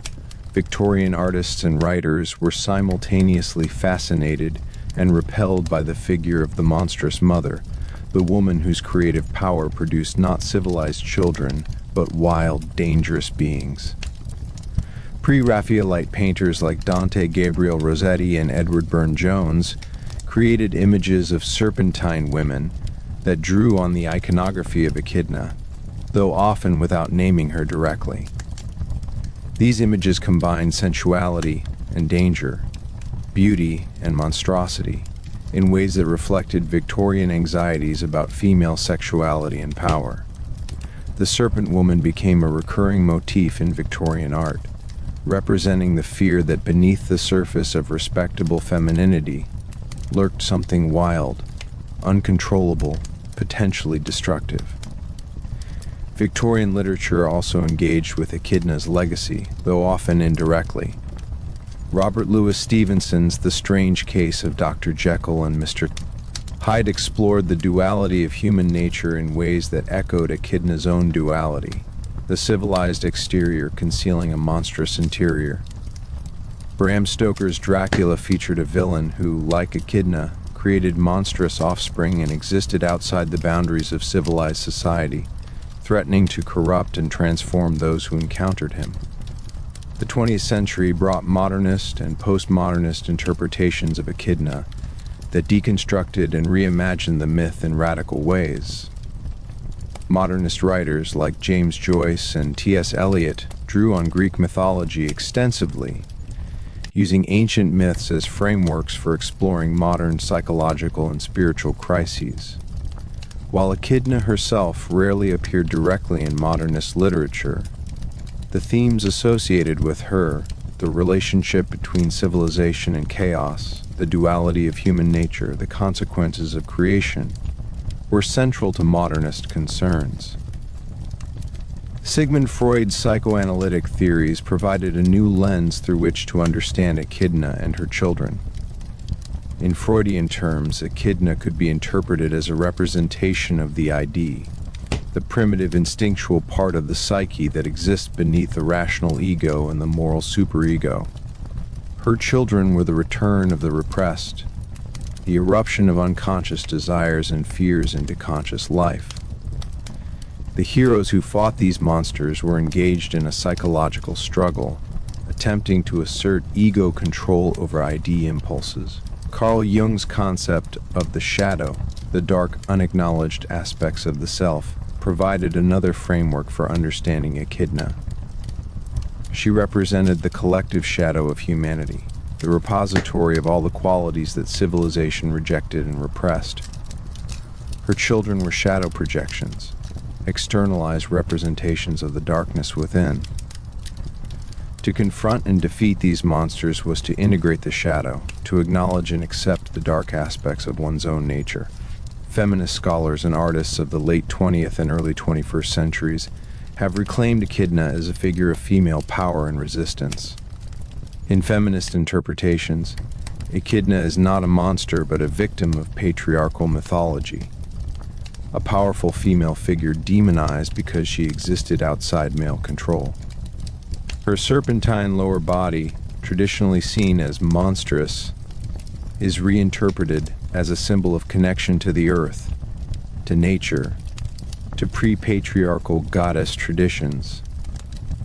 Feminist retellings of Greek myths have reimagined Echidna as a more sympathetic figure, emphasizing her role as a mother protecting her children, rather than as a source of evil. In these versions, the heroes who slay her children are not celebrated but questioned. What right did they have to kill these creatures? Were the monsters truly evil, or were they simply different, threatening to the established order because they could not be controlled? Contemporary fantasy literature has embraced Echidna and her children enthusiastically. Authors like Rick Riordan, in his Percy Jackson series, have introduced Echidna to new generations of readers, depicting her as a complex character with her own motivations and personality. In Riordan's version, Echidna is still dangerous, still a threat to the heroes, but she is also understandable, even occasionally sympathetic.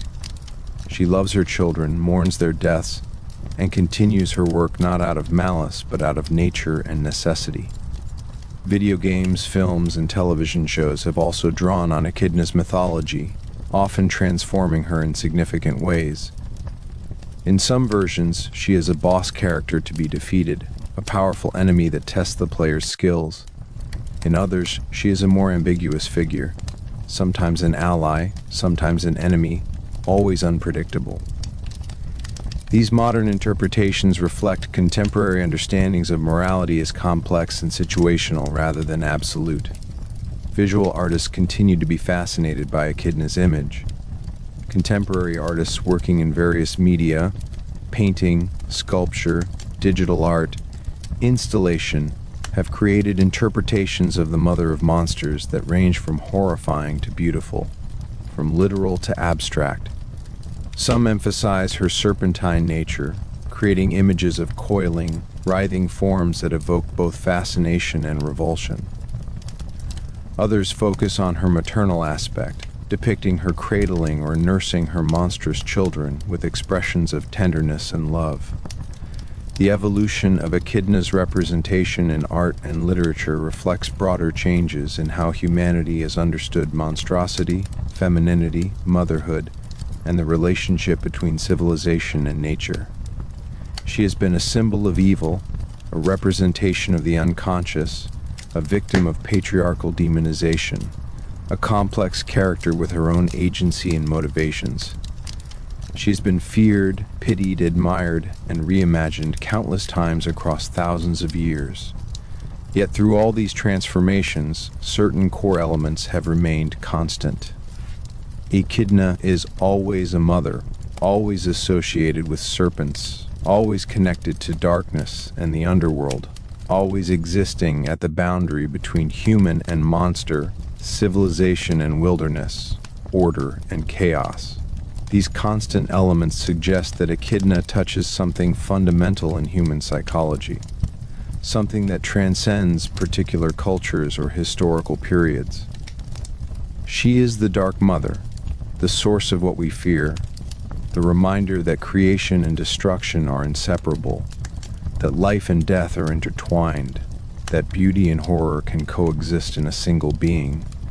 She is what we reject and what we cannot escape, what we push to the margins and what keeps returning to haunt us. She is, in the end, a mirror in which we see reflected our own deepest fears and our own creative power, our capacity to bring new things into the world, and our terror at what those things might become. The legend of Echidna continues to evolve, continues to be retold and reimagined for new audiences and new contexts. As long as humans create art and tell stories, as long as we struggle with questions of creation and destruction, order and chaos, civilization and nature, the mother of monsters will remain relevant, will continue to haunt our imagination, will continue to birth new interpretations and new meanings. For Echidna is not just a character from ancient mythology. She is an archetype, a symbol, a psychological reality that exists wherever humans confront their fears and their creative power. She is eternal because what she represents is eternal. The darkness that gives meaning to light, the chaos that makes order possible, the monsters that make heroes necessary. And so the legend continues, generation after generation, transformation after transformation, always the same and always different, always ancient and always new. The mother of monsters lives on, in art and literature, in dreams and nightmares, in the depths of the human psyche where all monsters are born. To truly understand Echidna's place in the mythological landscape, we must examine her through the lens of the sacred feminine, that ancient concept of female divinity that predated the patriarchal pantheons of classical Greece. Echidna was not simply a monster or a villain. She was a remnant, a shadow, a corrupted or demonized version of something far older and far more powerful. She was the dark goddess, the terrible mother, the feminine divine in its most primal and uncontrolled form. Long before Zeus and the Olympians ruled from Mount Olympus, long before the Titans themselves, there existed goddess-centered religions throughout the Mediterranean and Near East. These ancient faiths worshipped female deities associated with the earth, with fertility, with the cycles of birth and death and rebirth. The Great Mother, the Earth Goddess, the Queen of Heaven.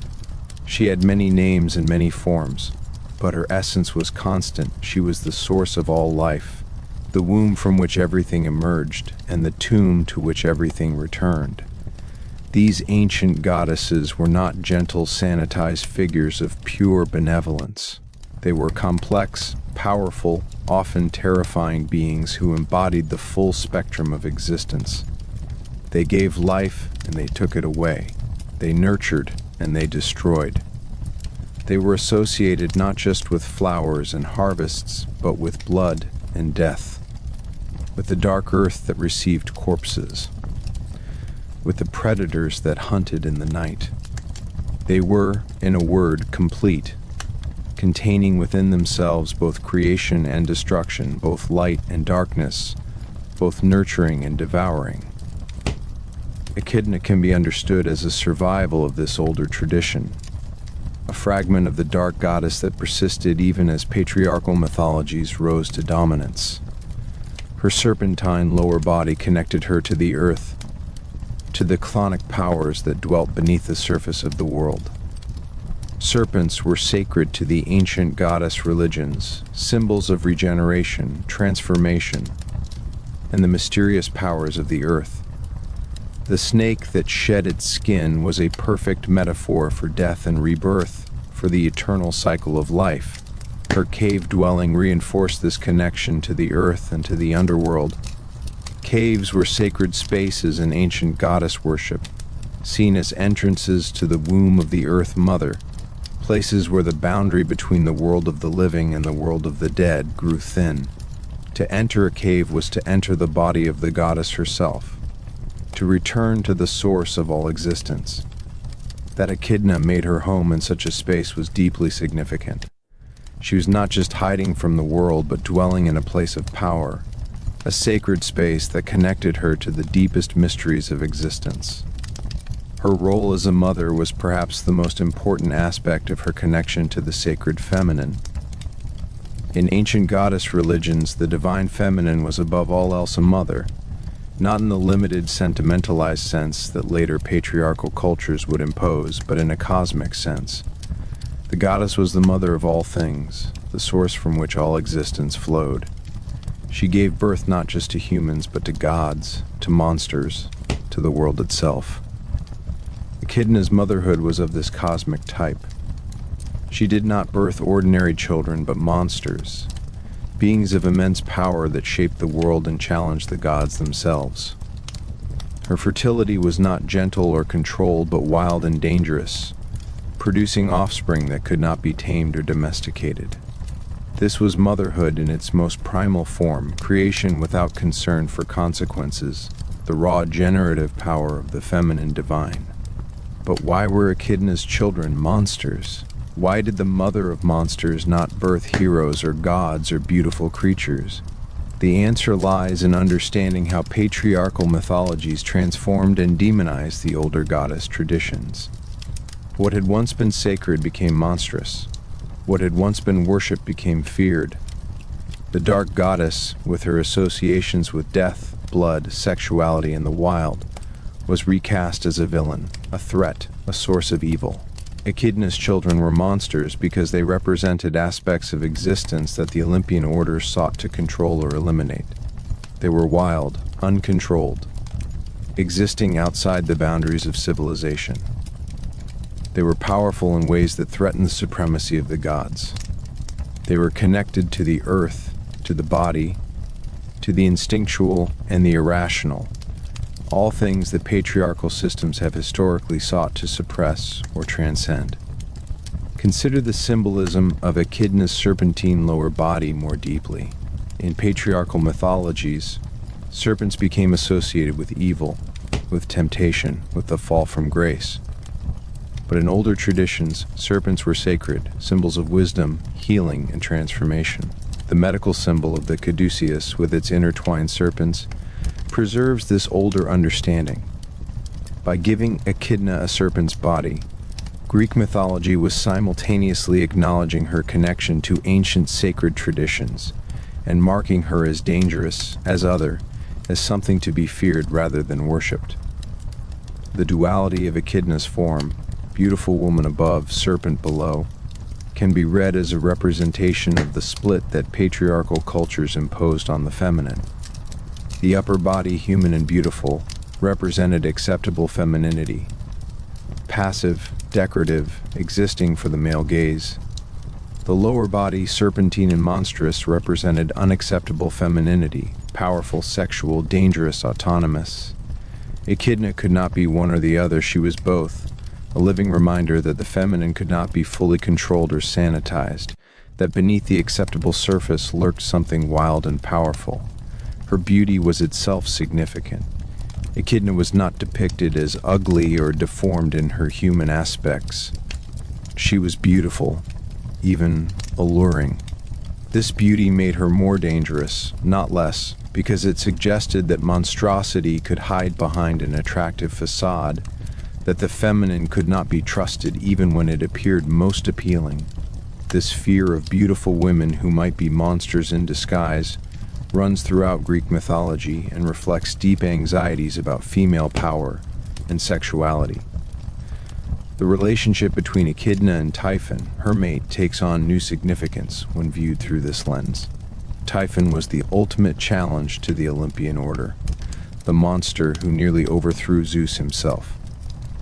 His union with Echidna was not just a mating of monsters, but a joining of two primordial forces that predated and opposed the patriarchal divine order. Together, they represented the old powers, the chthonic deities and spirits that the Olympians had displaced, but could never fully eliminate. Their children, then, were not just monsters, but symbols of resistance, embodiments of the forces that patriarchal civilization sought to suppress. Each monster that heroes slew was a victory for the Olympian order, a demonstration that the old powers could be defeated, that civilization could triumph over wilderness, that masculine heroism could overcome feminine monstrosity. Yet the fact that Echidna continued to birth new monsters, that the supply of challenges never ended, suggested that this victory was never complete, never final, never absolute. The gods' decision not to kill Echidna takes on new meaning in this context. Perhaps they could not kill her, not because she was too powerful physically, but because she represented something that could not be destroyed. The sacred feminine itself, the dark goddess, the creative and destructive power of the female divine. To kill Echidna would be to attempt to eliminate an essential aspect of existence, to deny the darkness that gives meaning to light, the death that gives value to life, the chaos that makes order possible. Or perhaps the gods chose not to kill her because on some level they recognized her sacred nature, her connection to powers older than themselves. Even Zeus, the patriarch of the Olympian pantheon, had been nursed by a goddess, had emerged from the womb of a female titan. The gods could not fully escape their dependence on the feminine, could not completely deny the power of the mother. Echidna, dwelling in her cave, birthing her monsters, was a constant reminder of this dependence, this debt that could never be fully repaid.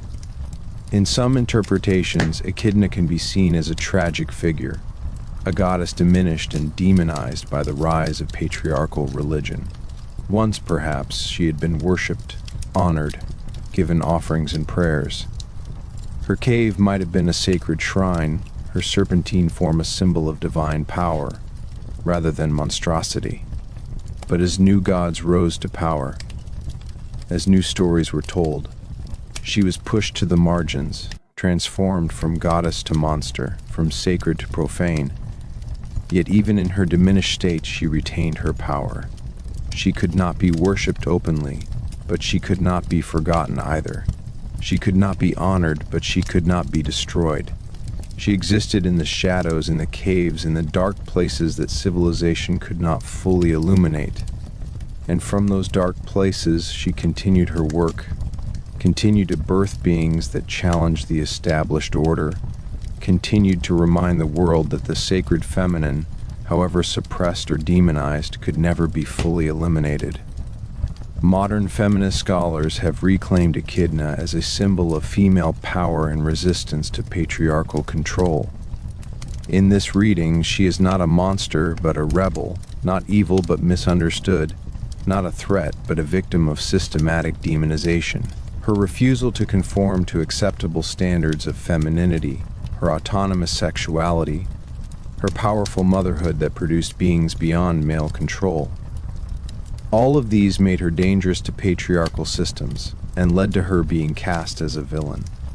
This feminist reclamation of Echidna connects her to other demonized female figures from various mythologies. Lilith from Jewish tradition, who refused to submit to Adam and was cast out of Eden, Medusa, whose gaze turned men to stone, and who was punished for being raped in Athena's temple. The Furies, ancient goddesses of vengeance, who were eventually subordinated to the newer male-dominated legal systems. All of these figures were powerful women or goddesses who were recast as monsters because they threatened patriarchal control. In contemporary goddess spirituality and neo-pagan traditions, Echidna has been reclaimed as a dark goddess worthy of honor and respect. Practitioners of these traditions see her not as evil, but as representing necessary aspects of the divine feminine, the destroyer as well as the creator, the death that makes room for new life, the darkness that balances the light. They honor her as the mother of transformation, recognizing that her monstrous children represent the challenges and changes that are necessary for growth and evolution. This reclamation does not sanitize Echidna or make her safe. She remains dangerous, remains associated with darkness and death and monstrosity. But danger is reframed as power, darkness as mystery, monstrosity as that which exists beyond conventional categories.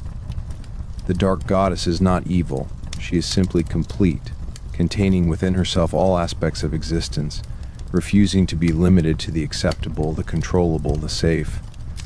The sacred feminine that Echidna represents is not the gentle, nurturing mother of sentimentalized modern spirituality. It is something far older, far more primal, far more powerful. It is the mother who gives birth in blood and pain, who nurses her young with fierce protectiveness, who will destroy anything that threatens her children. It is the earth that produces abundant harvests, but also earthquakes and volcanoes. It is nature in all its beauty and all its terror, all its creativity and all its destructiveness. Echidna, dwelling in her cave, coiled upon her throne of bones, surrounded by her monstrous children, is the dark goddess in her most uncompromising form. She does not apologize for her nature. She does not seek approval or acceptance. She does not conform to anyone's expectations of what the feminine should be. She simply is, powerful, autonomous, eternal, creating and destroying according to her own nature and her own purposes. In this sense, Echidna is not corrupted but uncorrupted, not fallen but unfallen, not diminished but undiminished. She is the sacred feminine that refused to be tamed, that rejected the limitations imposed by patriarchal systems, that continued to exist and to create even when cast into darkness and demonized as monstrous. She is what the goddess becomes when she refuses to submit, when she insists on her own power, when she embraces all aspects of her nature, rather than accepting only those deemed acceptable by others. The mother of monsters is the mother of us all, not in spite of her darkness, but because of it, not despite her monstrosity, but through it. She reminds us that creation is not always beautiful, that motherhood is not always gentle, that the feminine is not always safe or controllable or comprehensible. She reminds us that there are powers in existence that predate our categories and our judgments, that exist beyond our ability to fully understand or control. And in her dark cave surrounded by her children, the sacred feminine endures, demonized but not destroyed, feared but not forgotten, pushed to the margins but never eliminated. The dark goddess waits and watches and continues her eternal work of creation and destruction, birth and death, order and chaos. For she is Echidna, the mother of monsters, the dark goddess, the sacred feminine in its most primal and powerful form, and she will never be tamed. The existence of Echidna and her monstrous offspring raises profound philosophical questions that have occupied thinkers for millennia. What is the nature of evil? Can beings be inherently monstrous, or is monstrosity a label imposed by those who fear what they cannot control?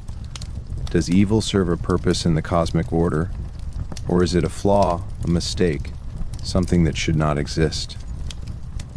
These questions lie at the heart of understanding Echidna's role in Greek mythology, and, by extension, in the human understanding of morality and existence itself. Greek philosophy, particularly in its classical period, grappled extensively with the problem of evil. The pre-Socratic philosophers, those early thinkers who sought to understand the fundamental nature of reality, proposed various theories about the origin and purpose of what we perceive as evil or chaos. Heraclitus famously argued that conflict and opposition were essential to existence, that harmony emerged from the tension between opposing forces. In his view, monsters like Echidna's children were not aberrations but necessary components of a cosmos defined by struggle and transformation.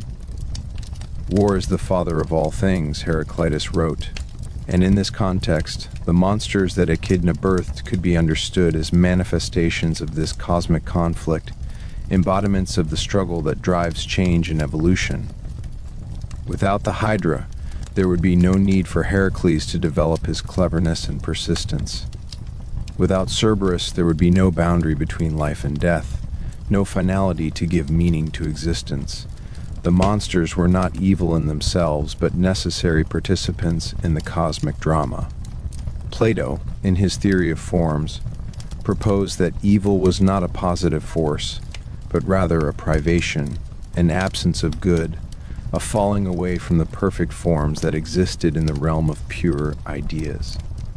In this framework, Echidna and her children could be understood as imperfect reflections of divine archetypes, beings that had somehow become corrupted or distorted in their manifestation in the physical world.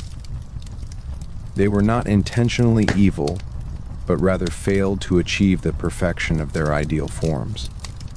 Yet this interpretation sits uneasily with the actual myths.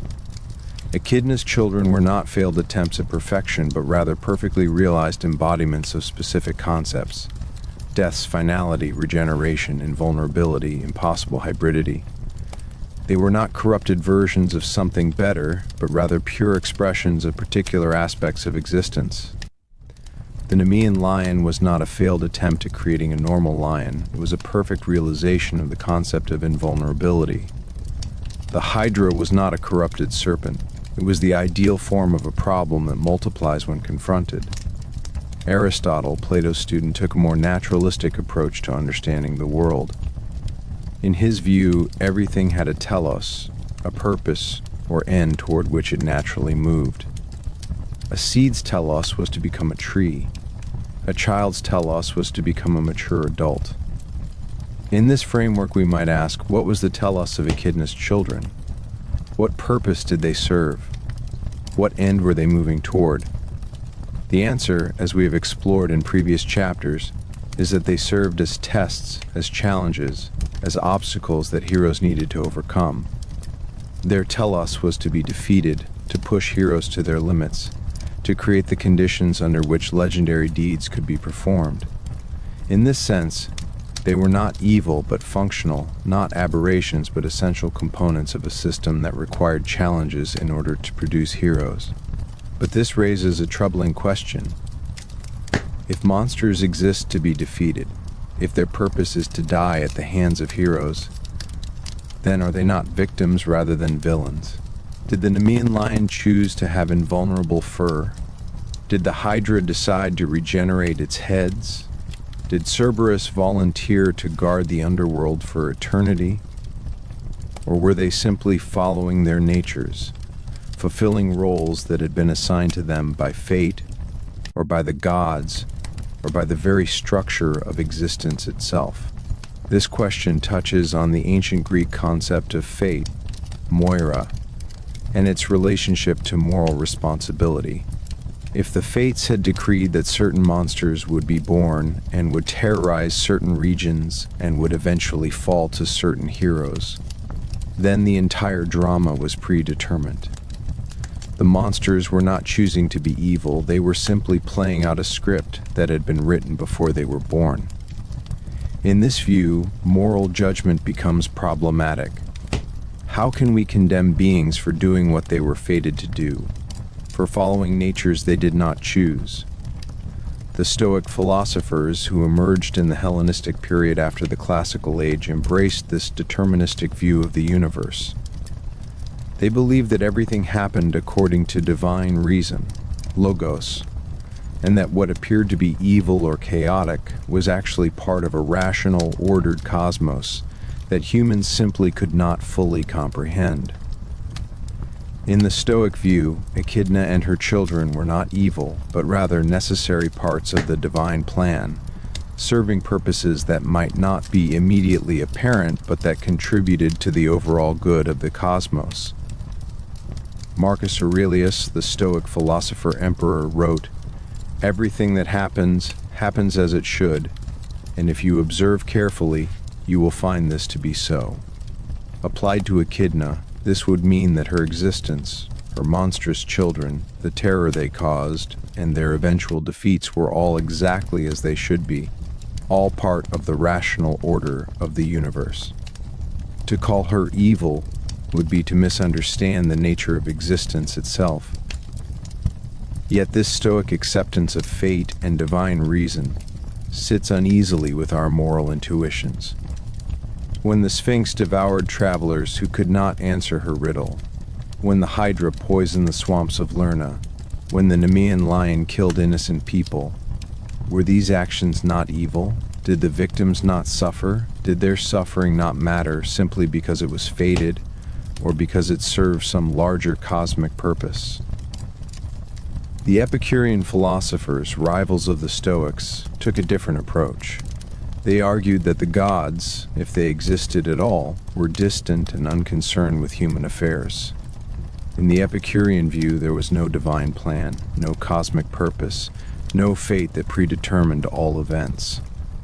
Things happened through natural causes, through the random collision of atoms, through chance rather than design. In this framework, Echidna and her children were not part of any grand scheme, but simply natural phenomena, dangerous creatures that existed because the conditions for their existence happened to occur. This naturalistic interpretation removes moral judgment from the equation entirely. Echidna was not evil any more than a volcano or an earthquake is evil. She was simply a force of nature, dangerous to humans but not malicious, destructive but not immoral. Her children were like natural disasters, terrible, yes, but not morally culpable. To call them evil would be like calling a hurricane evil, a category error that confused natural phenomena with moral agents. But this interpretation also seems inadequate. Echidna was not a mindless force of nature. She was intelligent, purposeful, capable of communication and planning. She chose to birth monsters, chose to send them out into the world, chose to continue her work even after seeing the suffering her children caused. She had agency, and with agency comes moral responsibility. Or does it? The question of moral responsibility becomes even more complex when we consider Echidna's nature. She was not human. She was not even fully divine in the Olympian sense. She was a primordial being, something that existed before the current cosmic order, something whose nature was fundamentally different from that of gods or mortals. Can we apply human moral categories to such a being? Can we judge her by standards that may not apply to her nature or her existence? This question has parallels in modern philosophical debates about animal rights and environmental ethics. We do not generally consider a lion evil for killing a gazelle, even though the gazelle suffers and dies. We recognize that the lion is following its nature, doing what lions do, and that our human moral categories do not straightforwardly apply to its behavior. Is Echidna more like a lion than like a human? Is she following her nature in birthing monsters, just as a lion follows its nature in hunting prey? Yet there is a crucial difference. Lions do not have the cognitive capacity to reflect on their actions, to consider alternatives, to choose different paths. Echidna, as depicted in the myths, clearly does have such capacity. She is intelligent, self-aware, capable of complex planning and decision-making. She could, presumably, choose not to birth monsters, choose not to send them out into the world, choose a different path. The fact that she does not make these choices suggests either that she is following some compulsion beyond her control, or that she has made a deliberate decision to continue her monstrous work. If she is following a compulsion, whether from fate, from her nature, or from some other source, then her moral responsibility is diminished.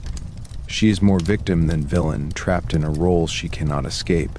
But if she has made a deliberate choice to continue birthing monsters despite knowing the suffering they will cause, then she bears moral responsibility for that choice. She is not simply following her nature, but actively choosing to perpetuate a cycle of violence and terror. The myths themselves do not provide a clear answer to this question. Echidna is depicted as both compelled by her nature and making deliberate choices. She is the mother of monsters because that is what she is, but she is also shown as taking pride in her children, as caring for them, as making decisions about when and where to send them. She exists in a space of moral ambiguity, neither fully determined nor fully free, neither completely innocent nor completely guilty. This ambiguity may be the point. Greek mythology, unlike many later religious and philosophical systems, did not insist on clear moral categories. The gods themselves were morally ambiguous, capable of both great kindness and terrible cruelty, often acting from motives that were selfish or petty rather than noble. Heroes were flawed, monsters were sometimes sympathetic, and the line between good and evil was often blurred or non-existent. Echidna embodies this moral ambiguity perfectly. She is a mother who loves her children, surely a good thing. But her children are monsters who cause suffering, surely a bad thing. She is following her nature, which seems morally neutral. But her nature involves creating beings that terrorize and kill, which seems morally wrong. She is part of the cosmic order, which the Stoics would say is good, but she represents chaos and destruction, which most people would say is bad. Perhaps the deepest philosophical insight offered by Echidna's existence is that evil, if we can even use that term, is not a simple, straightforward concept. It is not a force that exists independently, not a substance that can be isolated and eliminated. Instead, it is woven into the very fabric of existence, inseparable from good, necessary for the functioning of the cosmos, arising from the same sources that produce beauty and order and life. The monsters that Echidna birthed were terrible, yes. They caused suffering, yes. They needed to be defeated, yes. But they also served purposes. They tested heroes, they guarded sacred places, they maintained boundaries. They reminded mortals of their limitations. They were part of a system that, taken as a whole, produced meaning, produced stories, produced the very concept of heroism itself. Without Echidna, there would be no monsters. Without monsters, there would be no heroes. Without heroes, there would be no legends, no inspiration, no examples of courage and cleverness and persistence for future generations to emulate. The mother of monsters, in birthing her terrible children, was also birthing the conditions for heroism, for greatness, for the transcendence of human limitations. This does not make the suffering caused by her children any less real or any less tragic. The people killed by the Nemean lion suffered and died. The travelers devoured by the Sphinx experienced real terror and real pain. The regions terrorized by the Chimera or the Hydra endured genuine hardship. This suffering cannot be dismissed or minimized simply because it serves some larger purpose. Yet the myths suggest that this suffering was not meaningless, not random, not purely destructive. It was part of a pattern, part of a story, part of a cosmos that contained both light and darkness, both creation and destruction, both good and evil. Echidna was not outside this pattern but central to it, not a flaw in the system but an essential component of it. The metaphysics of monstrosity, then, is not about identifying evil and eliminating it. It is about understanding that what we call evil is often inseparable from what we call good, that destruction and creation are two aspects of the same process, that the mother of monsters and the mothers of heroes are both necessary for the cosmos to function as it does. Echidna, coiled in her dark cave, birthing her terrible children, is not the enemy of existence, but one of its architects. She is not the opposite of the gods, but their dark reflection, their shadow, their necessary counterpart. She is not evil incarnate, but rather the embodiment of a truth that many find uncomfortable, that the universe contains darkness as well as light, that suffering is woven into the fabric of existence, that monsters are as necessary as heroes in the grand drama of being. And in recognizing this, in accepting the metaphysical necessity of monstrosity, we come to a deeper understanding not just of Echidna, but of existence itself. We learn that moral categories, while useful and necessary for human life, do not capture the full complexity of reality. We learn that what appears evil from one perspective may serve essential purposes from another. We learn that the cosmos is not a simple battle between good and evil, but a complex, dynamic system in which opposing forces create meaning through their interaction. The mother of monsters teaches us that monstrosity is not an aberration, but an essential aspect of existence. And in learning this lesson, we become, perhaps, a little wiser, a little more humble, a little more capable of accepting the full complexity of the world we inhabit. For in the end, we are all children of Echidna, born from darkness, shaped by struggle, defined by the monsters we face and how we choose to face them. One of the most striking aspects of Echidna's presence in Greek mythology is her silence. Unlike the gods who speak constantly, proclaiming, commanding, seducing, threatening, unlike the heroes who deliver speeches and boast of their deeds, unlike even many of her own children who roar and hiss and speak riddles, Echidna herself is largely voiceless in the ancient texts. We know what she does, we know what she creates, we know where she dwells, but we almost never hear her speak. This silence is not an absence, but a presence, not a void, but a statement. It demands interpretation, invites speculation, and ultimately reveals something profound about the nature of the mother of monsters. Why is Echidna silent? The simplest explanation is that the ancient poets and mythographers who recorded these stories were not interested in her perspective, her thoughts, her motivations. She was a plot device, a source of monsters, a background figure whose inner life was irrelevant to the stories they wanted to tell. The myths were about heroes and their deeds, about gods and their conflicts, about the triumph of civilization over chaos. Echidna's voice was not needed for these narratives, and so it was not recorded. But this explanation, while perhaps historically accurate, is unsatisfying. It treats Echidna as merely a literary device rather than as a figure worthy of consideration in her own right. It accepts the patriarchal framing of the myths without questioning what might have been lost, what perspectives might have been silenced, what stories might have gone untold because they did not serve the purposes of those who controlled the narrative.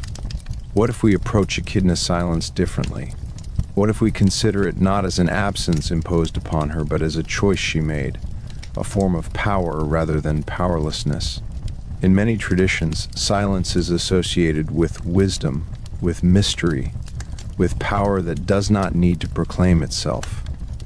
The silent figure is often more frightening than the one who rants and threatens, more powerful than the one who must constantly assert dominance through words.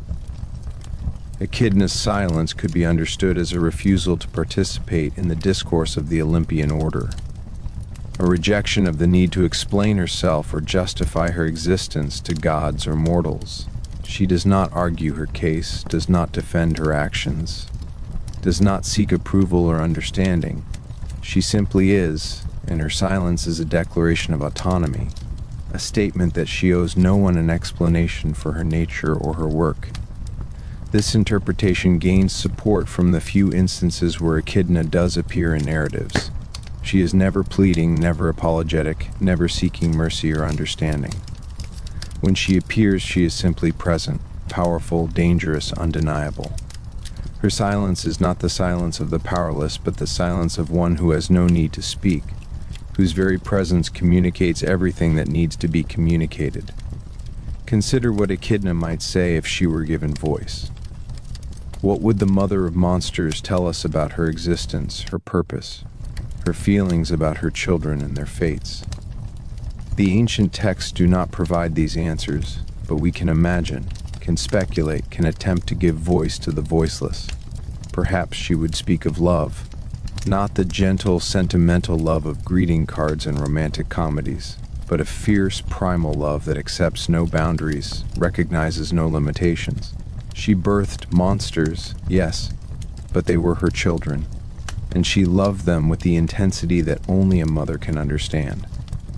When the Nemean lion fell to Heracles, when the Hydra was burned and buried, when the Sphinx threw herself from her cliff, did Echidna not mourn? Did her heart not break with each loss, each child that would never return to her dark cavern? The myths do not tell us of Echidna's grief, but how could she not grieve? She was a mother, and mothers grieve for their children regardless of what those children were or what they did. The fact that her children were monsters, that they terrorized mortals and challenged heroes, does not diminish the reality of her maternal bond. If anything, it might have made that bond stronger, more fierce, more protective. Her children were rejected by the world, feared and hated, hunted and killed. Who else did they have but their mother? Who else would love them, would accept them, would mourn their passing? Perhaps she would speak of pride. Each of her children was unique, perfectly designed for their purpose, magnificent in their own terrible way. The Nemean lion with its invulnerable hide, the Hydra with its regenerating heads, Cerberus with his 3 heads and his eternal vigilance. These were not failures or mistakes, but masterpieces, beings of such power and perfection that they became legendary, that their names echoed through the ages long after the heroes who defeated them had turned to dust. What artist does not take pride in their creations? What mother does not feel satisfaction in seeing her children grow strong and capable? Echidna's children were strong, were capable, were powerful enough to challenge the greatest heroes of the age. They were remembered, feared, respected. In a world where most beings lived and died in obscurity, her children achieved immortality through legend. Was this not something to be proud of? Perhaps she would speak of purpose. She did not create monsters randomly or maliciously, but with intention, with understanding of the roles they would play in the cosmic drama. Each monster was placed where it needed to be, given the abilities it needed to have, sent forth at the time when it was needed. She was not chaos incarnate, but rather a different kind of order, a pattern that the Olympian gods did not control but could not eliminate. Her purpose was not to destroy civilization, but to test it, not to eliminate heroes, but to create the conditions under which heroism could emerge. Without her children, the great heroes would have been merely strong men, skilled warriors, clever tacticians. It was in confronting her monsters that they became legendary, that they transcended their mortal limitations and achieved something approaching the divine. Perhaps she would speak of loneliness. She dwelt in darkness, in the depths beneath the world, separated from the light and life of the surface. Her mate Typhon was imprisoned, trapped beneath a mountain, able to communicate perhaps, but never to be truly present. Her children left her one by one, going out into the world to fulfill their destinies, and most never returned. She was surrounded by darkness and silence, with only her memories and her grief for company.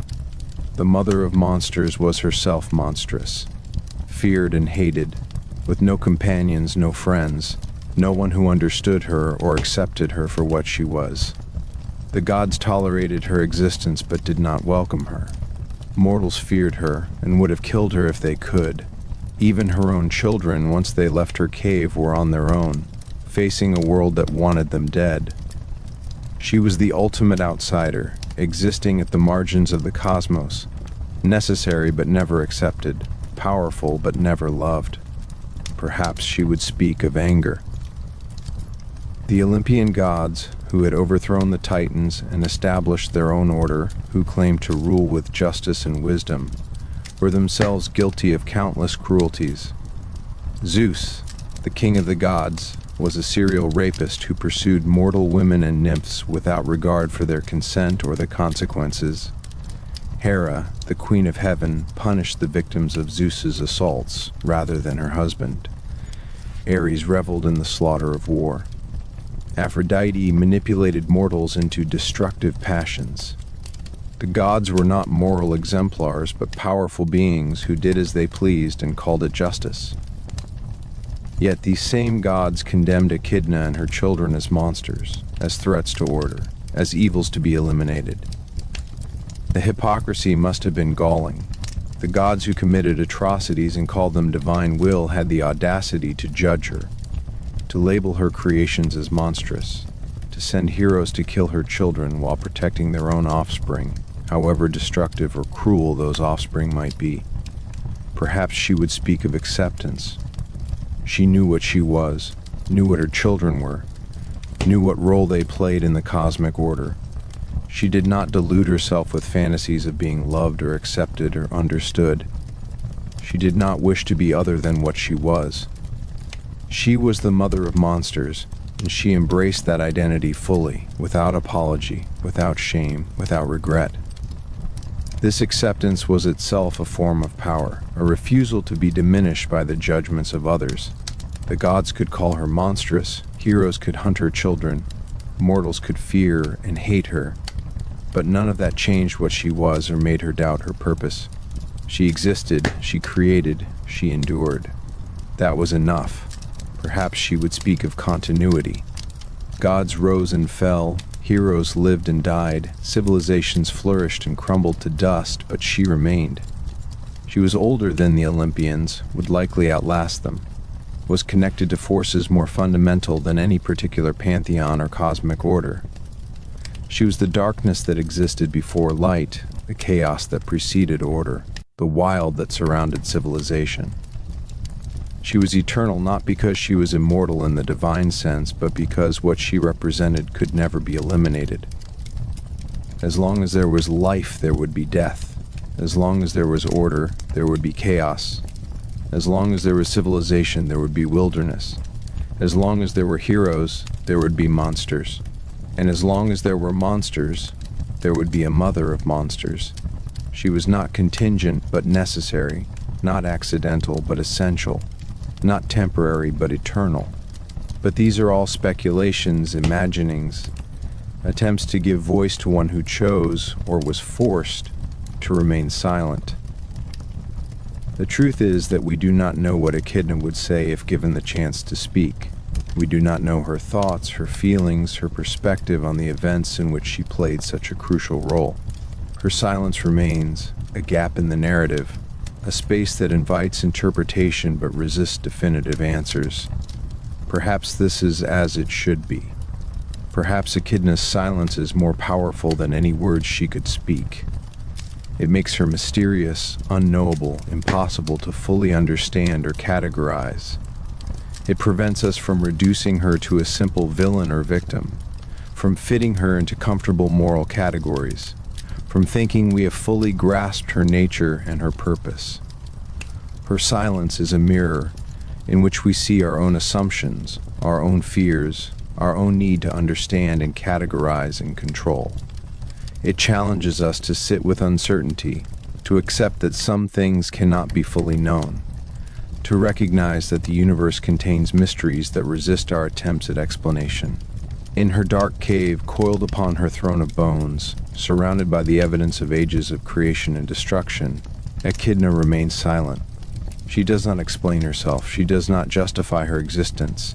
She does not seek our understanding or our approval. She simply is, powerful, ancient, eternal, unknowable.